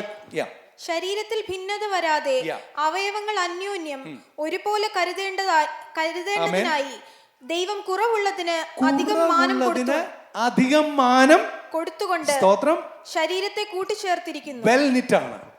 ഒരു ശരീരം എങ്ങനെ ഒരുമിച്ച് ഇഴുകി ചേർന്ന് പെർഫെക്റ്റ് ആയിട്ടിരിക്കുന്നു. ഞാനൊരു കാര്യം പറയാം, വേറൊന്നുമല്ല, ആരെയും അങ്ങനെ ഒരു ഇതായിട്ട് ചിന്തിക്കരുത്. നമ്മളെല്ലാ കാര്യങ്ങളുമുണ്ട്. ഞാൻ ഇവിടെ നിൽക്കുമ്പോൾ, ഗോഡ് ഫോർബിഡ്, നമുക്ക് എല്ലാ ഇതുകൊണ്ട് എൻ്റെ കൈ പൊക്കുമ്പോഴത്തേക്ക് 2 വിരൽ മാത്രമേ ഉള്ളൂ, ബാക്കി വിരലില്ലെങ്കിൽ നിങ്ങൾ ആദ്യം അവിടെ അല്ലേ ശ്രദ്ധിക്കുന്നത്? നമുക്ക് എല്ലാ കാര്യങ്ങളും ഉണ്ട്, പക്ഷേ ഇല്ലാത്തത് ഏതാണെന്നുള്ളതിലേക്കാണ് ആദ്യം നമ്മുടെ ശ്രദ്ധ പോകുന്നത്. അത് മനുഷ്യ സഹജമാക്കും, അതിനകത്തൊന്നും തെറ്റായിട്ട് പറയുകയല്ല. പക്ഷേ അത് വെച്ച് കളിയാക്കാൻ പോയ പ്രശ്നമാണ്, അല്ലേ? ഒരാളുടെ ഇൻഫെർമിറ്റിയെ നമ്മൾ കളിയാക്കുകയല്ല. കുറവുള്ളതിന് മാനം കൊടുക്കത്തക്കവണ്ണം ബലഹീനമായതിനെ ഏറ്റവും ബ്യൂട്ടിഫുൾ ആയിട്ട് പ്രൊട്ടക്റ്റ് ചെയ്യുന്ന കർത്താവ് പറഞ്ഞത്. സ്തോത്രം. നമ്മുടെ നഖം, നെയിൽ, ഈ നഖം നമുക്ക് അത് എത്ര വെട്ടിയാലും വളർന്നു വരും, അല്ലേ? അല്ലേ? ഈ നഖം ഇല്ലെങ്കിൽ എന്തായിരിക്കും സ്ഥിതി? Have you ever thought about it? If you don't have nails, what will be the condition? നമ്മുടെ കൈക്കകത്ത് അസ്ഥിയുണ്ട്, but you know the nails are the one which gives you enough strength to hold things properly. ഈ നഖം ഇല്ലെങ്കിൽ അവരുടെ ബുദ്ധിമുട്ട് എനിക്കറിയാം. മെഷീനിൽ വിരൽ പോയിട്ട് നഖം പോയ വ്യക്തികളുടെ അനുഭവം, അത് പിടിക്കാൻ പോലും പറ്റത്തില്ല. They can't even hold a pen properly. അതുകൊണ്ടാണ് പറഞ്ഞത്, ഞാൻ കണ്ടിട്ടുണ്ട്. അപ്പം കുറവുള്ള, വിലയില്ലെന്ന് കരുതുന്നത്, എന്നോടും ബേബിച്ചാനോടും ചോദിച്ചു കഴിഞ്ഞാൽ, എല്ലിൻ്റെയോടൊക്കെ ചോദിച്ചു കഴിഞ്ഞാൽ നിങ്ങൾക്കറിയാം മുടിയില്ലേ ഉള്ള ബുദ്ധിമുട്ട്, അല്ലേ ബേബിച്ചാ? ഒരു കുഴപ്പമില്ല കേട്ടോ. അല്ല, ആദ്യമൊക്കെ ഉണ്ടായിരുന്നു വെച്ചാ. സ്തോത്രം. എന്താണെന്നറിയോ, മുടി പോകുമ്പോൾ ഒരു ചെറിയ വിഷമമൊക്കെ തോന്നുമായിരുന്നു. പക്ഷെ ഈ മുടിയെപ്പോലും അണിയിച്ചൊരുക്കിയ ദൈവം, അല്ലേ? ഹല്ലേലൂയ. ഈ മുടിയെപ്പോലും ഏറ്റവും ശ്രേഷ്ഠം എന്ന് പറഞ്ഞാൽ ഒന്നുമില്ല, ഇത് കളയുക. നമ്മൾ മറ്റ് പല ഓർഗൻസും കൊടുത്തു കഴിഞ്ഞാൽ നമുക്ക് പൈസ കിട്ടും. മുടി കൊടുത്തു കഴിഞ്ഞാൽ ഇപ്പം പൈസ കിട്ടുന്നുണ്ട്, അതാ പറഞ്ഞേ, ഇപ്പം കിട്ടുന്നുണ്ട്. പണ്ട് കാലത്ത് ബാർബർ ഷോപ്പിൽ ഇങ്ങനെ ഇത് ചെയ്യാൻ. ഇപ്പോൾ തിരുപ്പതിയിൽ ഏറ്റവും വലിയൊരു ബിസിനസ്സാണ് ആ മുടി ഇത് കൊടുത്ത്, അത് ക്യാൻസർ പേഷ്യൻസിനും ഒക്കെ ആയിട്ട് യൂസ് ചെയ്യുക ചെയ്യുന്നത്. വിലയില്ലെന്നൊരു കാലത്ത് കരുതിയ സാധനത്തിന് ഇപ്പോൾ വാല്യൂ വന്നിരിക്കുക, മാനമായിട്ട് അണിയിച്ചൊരുക്കുന്ന ഒരു വസ്തുവായിട്ട് മാറിയിരിക്കുകയാണ്. സ്തോത്രം. അപ്പോൾ കേവലം ഒരു മെറ്റീരിയലായിട്ടുള്ള മുടിയോ നഖമോ അല്ല നമ്മുടെ വിഷയം. നമ്മൾ ബലഹീനമെന്ന് കരുതുന്ന, കേവലം അത്ര ഇമ്പോർട്ടൻസ് അല്ല എന്ന് കരുതുന്ന, അതിന് ഏറ്റവും മാന്യതയുണ്ടെന്ന് വിശ്വസിക്കുന്ന ഒരാളാണ് ഞാൻ. നമ്മുടെയൊക്കെ ചർച്ച ഓർഗനൈസ് ചെയ്യുമ്പം ആദ്യമേ വന്ന് കസേര ഇടുന്നവരെ എല്ലാവരും കാണത്തില്ല, എല്ലാവരും അറിയത്തില്ല, നേരെ വന്ന് ഇരിക്കുന്ന പലരും, അല്ലേ?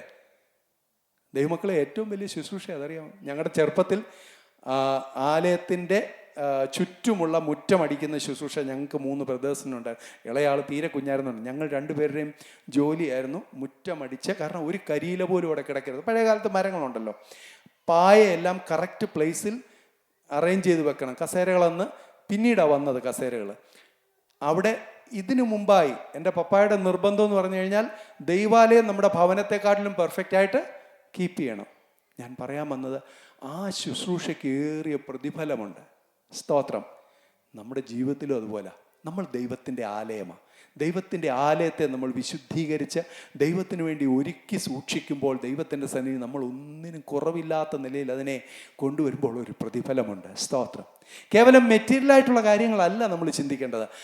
ആത്മീയമായി നമ്മുടെ ബ്ലെമിഷസ് ഒക്കെ ഒന്ന് എടുത്തു മാറ്റി നമ്മുടെ കുറവുകളെ മാറ്റി ഹല്ലേലൂയ ശുശ്രൂഷാ മണ്ഡലത്തിൽ പ്രയോജനപ്പെടണം. ഫിലിപ്പിയ ലേഖനം 2-ാം അധ്യായം 30-ാം വാക്യം വരുമ്പോൾ ഒരു ദൈവദാസൻ ആ ഒരു സഭയുടെ, ഫിലിപ്പിയ എന്ന് പറയുമ്പോൾ നമ്മൾ മനസ്സിലാക്കണം, ഫിലിപ്പിയ എന്നത് മാസിഡോണിയൻ മക്കതോനിയ ഏരിയയിലെ ഒരു സഭയാണ്. ഫിലിപ്പിയയിൽ സഭകളുണ്ട്, ഒന്നല്ല പല സഭകളുണ്ട്. ആ ഫിലിപ്പിയ സഭയെക്കുറിച്ച് നമ്മൾ പെട്ടെന്ന് മനസ്സിലാക്കേണ്ട ഒരു കാര്യം, ആദ്യത്തെ വിശ്വാസി ആരാ ഫിലിപ്പിയ സഭയിൽ? ലുദിയ, തുയഥൈര പട്ടണക്കാരിയായ ലുദിയ ആദ്യം പുഴവക്കത്തിലിരുന്ന് വചനം കേട്ടു. അവിടെ ഫിലിപ്പിയയിൽ ആ സഭ ഉണ്ടാകാനായിട്ട് ദൈവദാസനായ പൗലോസും ശീലാസും ആ കാരാഗ്രഹത്തിൽ കിടന്ന കാര്യങ്ങളൊക്കെ ഒന്ന് ഓർത്തു നോക്കിയേ. അവരുടെ ശരീരത്തിൽ ഒരു കുറവ് വന്നത് ആ സഭയുടെ കുറവുകളെ തീർക്കാൻ ദൈവം ഉപയോഗിച്ചു. സ്തോത്രം. അവരുടെ ബലഹീനതകൾ മരിച്ചുപോയി എന്ന് കരുതി ഉപേക്ഷിച്ചെടുത്തു എന്ന് അവർ എഴുന്നേറ്റ് നിന്ന് ദൈവത്തിൻ്റെ വചനം ശുശ്രൂഷിക്കുന്ന ആ നിറവിലേക്ക് വരാനിടയായി തീർന്നു. നിന്റെ ജീവിതത്തിൽ നേരിടുന്ന ചില കുറവുകൾ അല്ലെങ്കിൽ ഉപദ്രവങ്ങൾ, ചില ഭാരങ്ങൾ പിന്നത്തേതിൽ അനേകരുടെ ആത്മീയ ഉയർച്ചയ്ക്ക് കാരണമായി തീരും. ഹല്ലേലൂയ. മത്തായി സുവിശേഷം 8-ാം അധ്യായം 17-ാം വാക്യത്തിൽ നമ്മുടെ കർത്താവിനെ കുറിച്ച് പറയുന്നൊരു വാക്യം വളരെ പ്രസക്തമാണ്. നമ്മൾ തിരുവത്താഴ ശുശ്രൂഷകളൊക്കെ നമ്മൾ പറയാറുണ്ടല്ലോ, അവിടുന്ന് നമ്മുടെ ബലഹീനതകളെ എടുത്തു വ്യാധികളെ ചുമന്നു എന്ന് യെശയ്യാ പ്രവാചകൻ പറഞ്ഞ കാര്യമാണ് അല്ലേ. He bore all our infirmities on his body അല്ലേ. സ്തോത്രം. നമ്മുടെ കുറവുകളെ ബലഹീനതകളെ അവിടുന്ന് തൻ്റെ ശരീരത്തിൽ വഹിച്ചു. സ്തോത്രം. നമ്മുടെ ജഡത്തിൻ്റെ ബലഹീനതകൾ മാറ്റുവാൻ അവൻ്റെ അടിപ്പിണരുകളാൽ നമുക്ക് സൗഖ്യം വന്നു. ദ ഫിസിക്കൽ ഇൽനെസ്സിൽ തന്നെ കർത്താവ്, ശാരീരികമായ ബലഹീനതകൾക്ക് പോലും കർത്താവിൻ്റെ രക്തത്താൽ നമുക്ക് സൗഖ്യം വരുത്തുന്നുണ്ട്. സ്തോത്രം. പക്ഷെ ഒരു കാര്യമുണ്ട്, ഒരിക്കൽ നമ്മൾ ജലത്തിൻ്റെ ബലഹീനതകളിൽ ഇരുന്നെങ്കിൽ നമ്മുടെ കുറവുകളെ മാറ്റുവാൻ വിശുദ്ധീകരണത്തിന് വേണ്ടി നമ്മൾ നീതിക്കായി നമ്മളെ തന്നെ സമർപ്പിക്കണം. സ്തോത്രം, സ്തോത്രം. ആൻഡ് സ്പിരിച്വൽ ലൈഫിൽ, നമ്മുടെ പ്രാർത്ഥനാ ജീവിതത്തിൽ നമുക്ക് തുണ നിൽക്കുന്ന പരിശുദ്ധാത്മാവിനെ കുറിച്ച് വചനം എങ്ങനെയാണ് പറയുന്നത്? റോമൻസ് ചാപ്റ്റർ 8:26, 8-ാം അധ്യായം 26-ാം വാക്യം റോമാലേഖനത്തിൽ കാണുന്നു. ദൈവത്തിൻ്റെ ആത്മാവ് നമ്മുടെ ബലഹീനതകളിൽ നമുക്ക് തുണ നിൽക്കുന്നു. നമ്മുടെ ആ ഒരു വാക്യം എടുത്ത് നോക്കുമ്പോൾ, this was to fulfil what was spoken through the prophet Isaiah, he took up our infirmities and carried out diseases. നമ്മൾ അത് വായിച്ചായിരുന്നല്ലോ. സ്തോത്രം. നമ്മുടെ വീക്ക്നെസ്സസിൽ, നമ്മുടെ ബലഹീനതകളിൽ നമുക്ക് തുണ നിൽക്കുന്നു എന്ന് പറഞ്ഞു കഴിഞ്ഞാൽ, ചില ഗ്ലോറിഫൈഡ് രീതിയിൽ ആളുകൾ പറയാറുണ്ട്, ഒരു വലിയ തെറ്റ് ചെയ്തേച്ച് ചെറിയൊരു ബലഹീനത പറ്റി. നോ, അതല്ല. ഞാൻ അവിടേക്ക് കടക്കുന്നില്ല, എൻ്റെ സബ്ജക്റ്റ് അതല്ല. നമ്മൾ ബലഹീനതയാന്ന് പറയുന്നത് അങ്ങനെ രീതിയിലല്ല കേട്ടോ. എല്ലാ കുറവുകളെ കവറപ്പ് ചെയ്യാനല്ല, മറിച്ച് when you are week and you need the strength of the Lord, you need to rely on him. The Holy Spirit will help you. കുറ്റം ചെയ്ത് ദൈവ ഇഷ്ടപ്രകാരമല്ലാത്ത കാര്യങ്ങൾ വന്ന് പ്രാർത്ഥനയ്ക്ക് മടിക്കുമ്പോൾ പോലും ഉള്ളിൽ ദൈവാത്മാവ് സംസാരിക്കും. Pray, pray, pray. Kneel before the Lord. Humble yourself. അല്ലേ? സമർപ്പിക്കുക. കർത്താവിൻ്റെ പരിശുദ്ധാത്മാവ് വേണ്ടും പോലെ പ്രാർത്ഥിക്കേണ്ടത് എന്താണെന്ന് അറിയാത്തപ്പോൾ ഉച്ചരിച്ചു കൂടാത്ത ഞരക്കങ്ങളാൽ നമ്മെ ബലഹീനതകൾ സപ്പോർട്ട് ചെയ്ത് പ്രാർത്ഥിക്കാൻ സഹായിക്കും. സ്തോത്രം. ബട്ട് നമ്മളൊരു കാര്യം ചെയ്യണം. നമ്മൾ ശക്തരാണെന്ന് നമ്മൾ കരുതുന്നെങ്കിൽ ബലഹീനരായ അല്ലെങ്കിൽ അശക്തരായ വ്യക്തികളെ തള്ളിക്കളയാതെ അവരെയും കൂടെ ലിഫ്റ്റ് ചെയ്യണം. You have a responsibility to uplift other people in their lackings. അവരുടെ കുറവുകൾ അവരെ ഒന്ന് ബലപ്പെടുത്തണം. ഞാൻ വെറുതെ പറഞ്ഞല്ല, റോമൻസ് ചാപ്റ്റർ 15:1 പറയുന്നത്, എന്നാൽ ശക്തരായ നാം അശക്തന്മാരുടെ ബലഹീനതകളെ ചുമക്കുകയും നമ്മിൽ തന്നെ പ്രസാദിക്കാതിരിക്കുകയും ചെയ്യണം. അത് നമുക്കുള്ളൊരു സ്വഭാവം, ഞാൻ ഈ സഹോദരങ്ങളൊക്കെ സപ്പോർട്ട് ചെയ്യുന്നു കേട്ടോ, ഞാൻ ഇന്ന കാര്യങ്ങളൊക്കെ. No no no no you cannot take pride in what you are doing. You have to help others and do not. ആ ഒരു വാക്യം ഒന്ന് ഡിസ്പ്ലേ ചെയ്യാമോ? റോമൻസ് ചാപ്റ്റർ 15:1 അതിൻ്റെ 1-ാം വാക്യത്തിൽ നമ്മൾ ഇങ്ങനെയാണ് കാണുന്നത്, നമ്മൾ അതിനകത്ത് അഹങ്കരിക്കാതിരിക്കണമെന്ന് അതിൻ്റെ അർത്ഥം. അത് പ്രസാദിക്കാതിരിക്കുക എന്ന് പറഞ്ഞാൽ you should not be complacent by pleasing in yourself. Hallelujah. Do not please you ourselves എന്ന് പറഞ്ഞാൽ അതിൻ്റെ അർത്ഥം നമ്മൾ ആ കാര്യങ്ങളെല്ലാം ചെയ്യുന്നതുകൊണ്ട് അതിനകത്ത് ഞാൻ എന്തോ സംതിങ് ആണെന്നല്ല. പക്ഷേ നമ്മുടെ ബലഹീനതകളിൽ നമുക്ക് സഹതാപം കാണിക്കാൻ കഴിയുന്ന, നമ്മുടെ അവസ്ഥകളെ അറിയുന്ന, അതിലൂടെ കടന്നു പോയ ഒരു നല്ല കർത്താവ് നമുക്കുണ്ട്. നമുക്കുള്ള മഹാപുരോഹിതൻ നമ്മുടെ ബലഹീനതകളിൽ സഹതാപം കാണിപ്പാൻ കഴിയാത്തവനല്ല എന്നാണ് പറഞ്ഞത്. കഴിയാത്തവൻ അല്ല. ഹല്ലേലൂയ. ആ കർത്താവ് പറഞ്ഞൊരു വേർഡാണ് ഏറ്റവും സന്തോഷം പകരുന്നത്. എൻ്റെ കൃപ, my grace is sufficient for thee. എൻ്റെ ശക്തി ബലഹീനതകളിൽ, സ്തോത്രം, തികഞ്ഞു വരുന്നെന്നാണ് പറയുന്നത് അല്ലേ? പെർഫെക്റ്റ് ചെയ്തു വരുന്നു. When you are lacking something, when you are not perfect, when you are imperfect, the Lord will provide His grace upon you and you will become strong, you will become capable, you will become perfect for the kingdom of God. Hallelujah. ദൈവത്തിൻ്റെ വചനത്തിൽ ശക്തി പ്രാപിക്കണം. ദൈവത്തിൻ്റെ ആത്മാവിൽ നമ്മൾ നിറയണം. ദൈവകൃപയിൽ നമ്മൾ ആശ്രയിക്കണം. നമ്മൾ ആദ്യം വായിച്ച വാക്യത്തിലേക്ക് നമുക്കൊന്ന് മടങ്ങി വരാം. യാക്കോബ് 1:4 പറയുന്നു, എന്നാൽ നിങ്ങൾ ഒന്നിലും കുറവില്ലാതെ തികഞ്ഞവരും സമ്പൂർണരും ആകേണ്ടതിന് സ്ഥിരതയ്ക്ക് തികഞ്ഞ പ്രവൃത്തി ഉണ്ടാകട്ടെ. എൻ്റെ സമയം ഇവിടെ അവസാനിക്കുമ്പോൾ ഞാൻ 1-2 കാര്യങ്ങൾ മാത്രം പറഞ്ഞ് എൻ്റെ വാക്കുകൾ ഇവിടെ നിർത്താം. നമ്മുടെ ജീവിതത്തിലെ കുറവുകൾ നമ്മെ പുറകോട്ട് വലിക്കരുത്. സ്തോത്രം.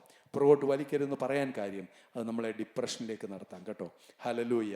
കുറവ് നമ്മൾ പലപ്പോഴും സഭായോഗങ്ങളിൽ അധികം വായിക്കാത്ത ഒരു സങ്കീർത്തനമുണ്ട്, 55-ാം സങ്കീർത്തനം. എന്താണെന്ന് ചോദിച്ചു കഴിഞ്ഞാൽ അവിടെ വായിക്കുന്നതല്ലെന്നല്ല പറഞ്ഞത്, പലപ്പോഴും അതിലെ നിരാശയുടെ വാക്കുകളൊക്കെ കേട്ട ആളുകൾ അധികം എടുക്കാറില്ല.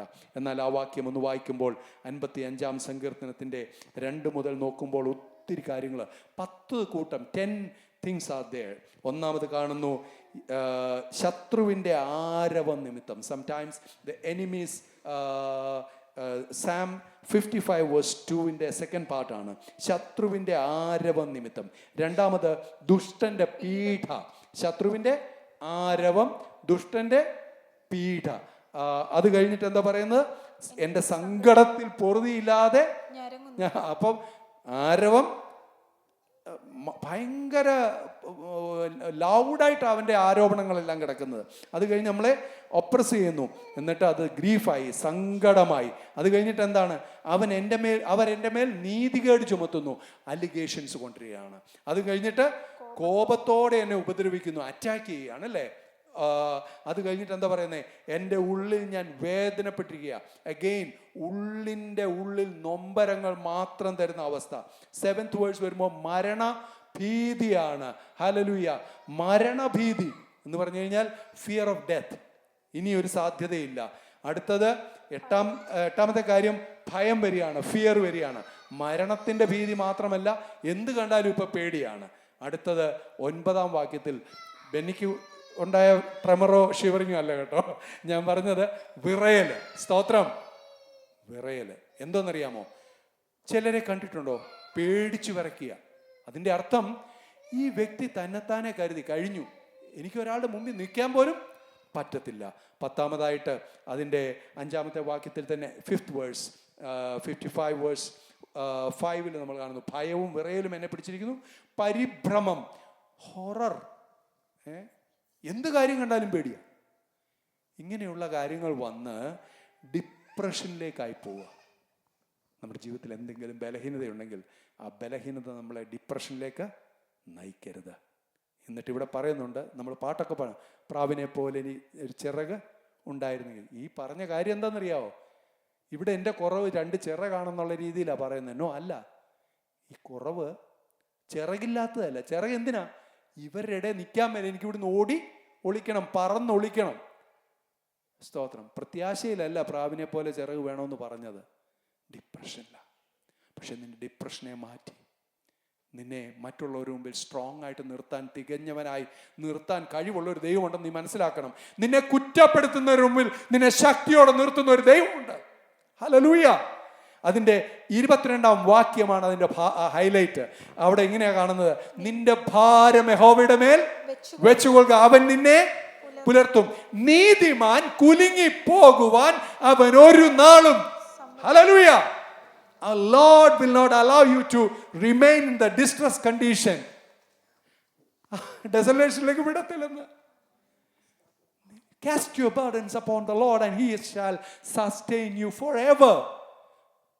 Leave all the things behind which has to be. Give to the poor and needy which is required. Walk with the Lord, obey Him, and put your trust in Him and start depositing in heaven with treasures. സ്വർഗത്തിൽ നിക്ഷേപങ്ങളെ വർദ്ധിപ്പിക്കാം. കർത്താവ് നമുക്ക് നൽകിയ ഈ വചനത്തിനു മുമ്പാകെ നമ്മെ തന്നെ സമർപ്പിക്കാം. ഹല്ലേലൂയ. ഒന്നിലും കുറവില്ലാത്തവരായി സമ്പൂർണരായി തീരുവാൻ, സൽഗുണപൂർണനായ പിതാവിനോട് ചേർന്ന് പുത്രന്റെ ഹിതം ചെയ്ത് പിതാവിൻ്റെ ഇഷ്ടം ചെയ്ത് പരിശുദ്ധാത്മ നിറവിൽ മുന്നോട്ട് പോകാൻ ദൈവം നമ്മെ സഹായിക്കട്ടെ. സമയം തന്ന കർത്താവിൻ്റെ ദാസനും സഭയ്ക്കും നന്ദി അറിയിക്കുന്നു. May God bless you by these words.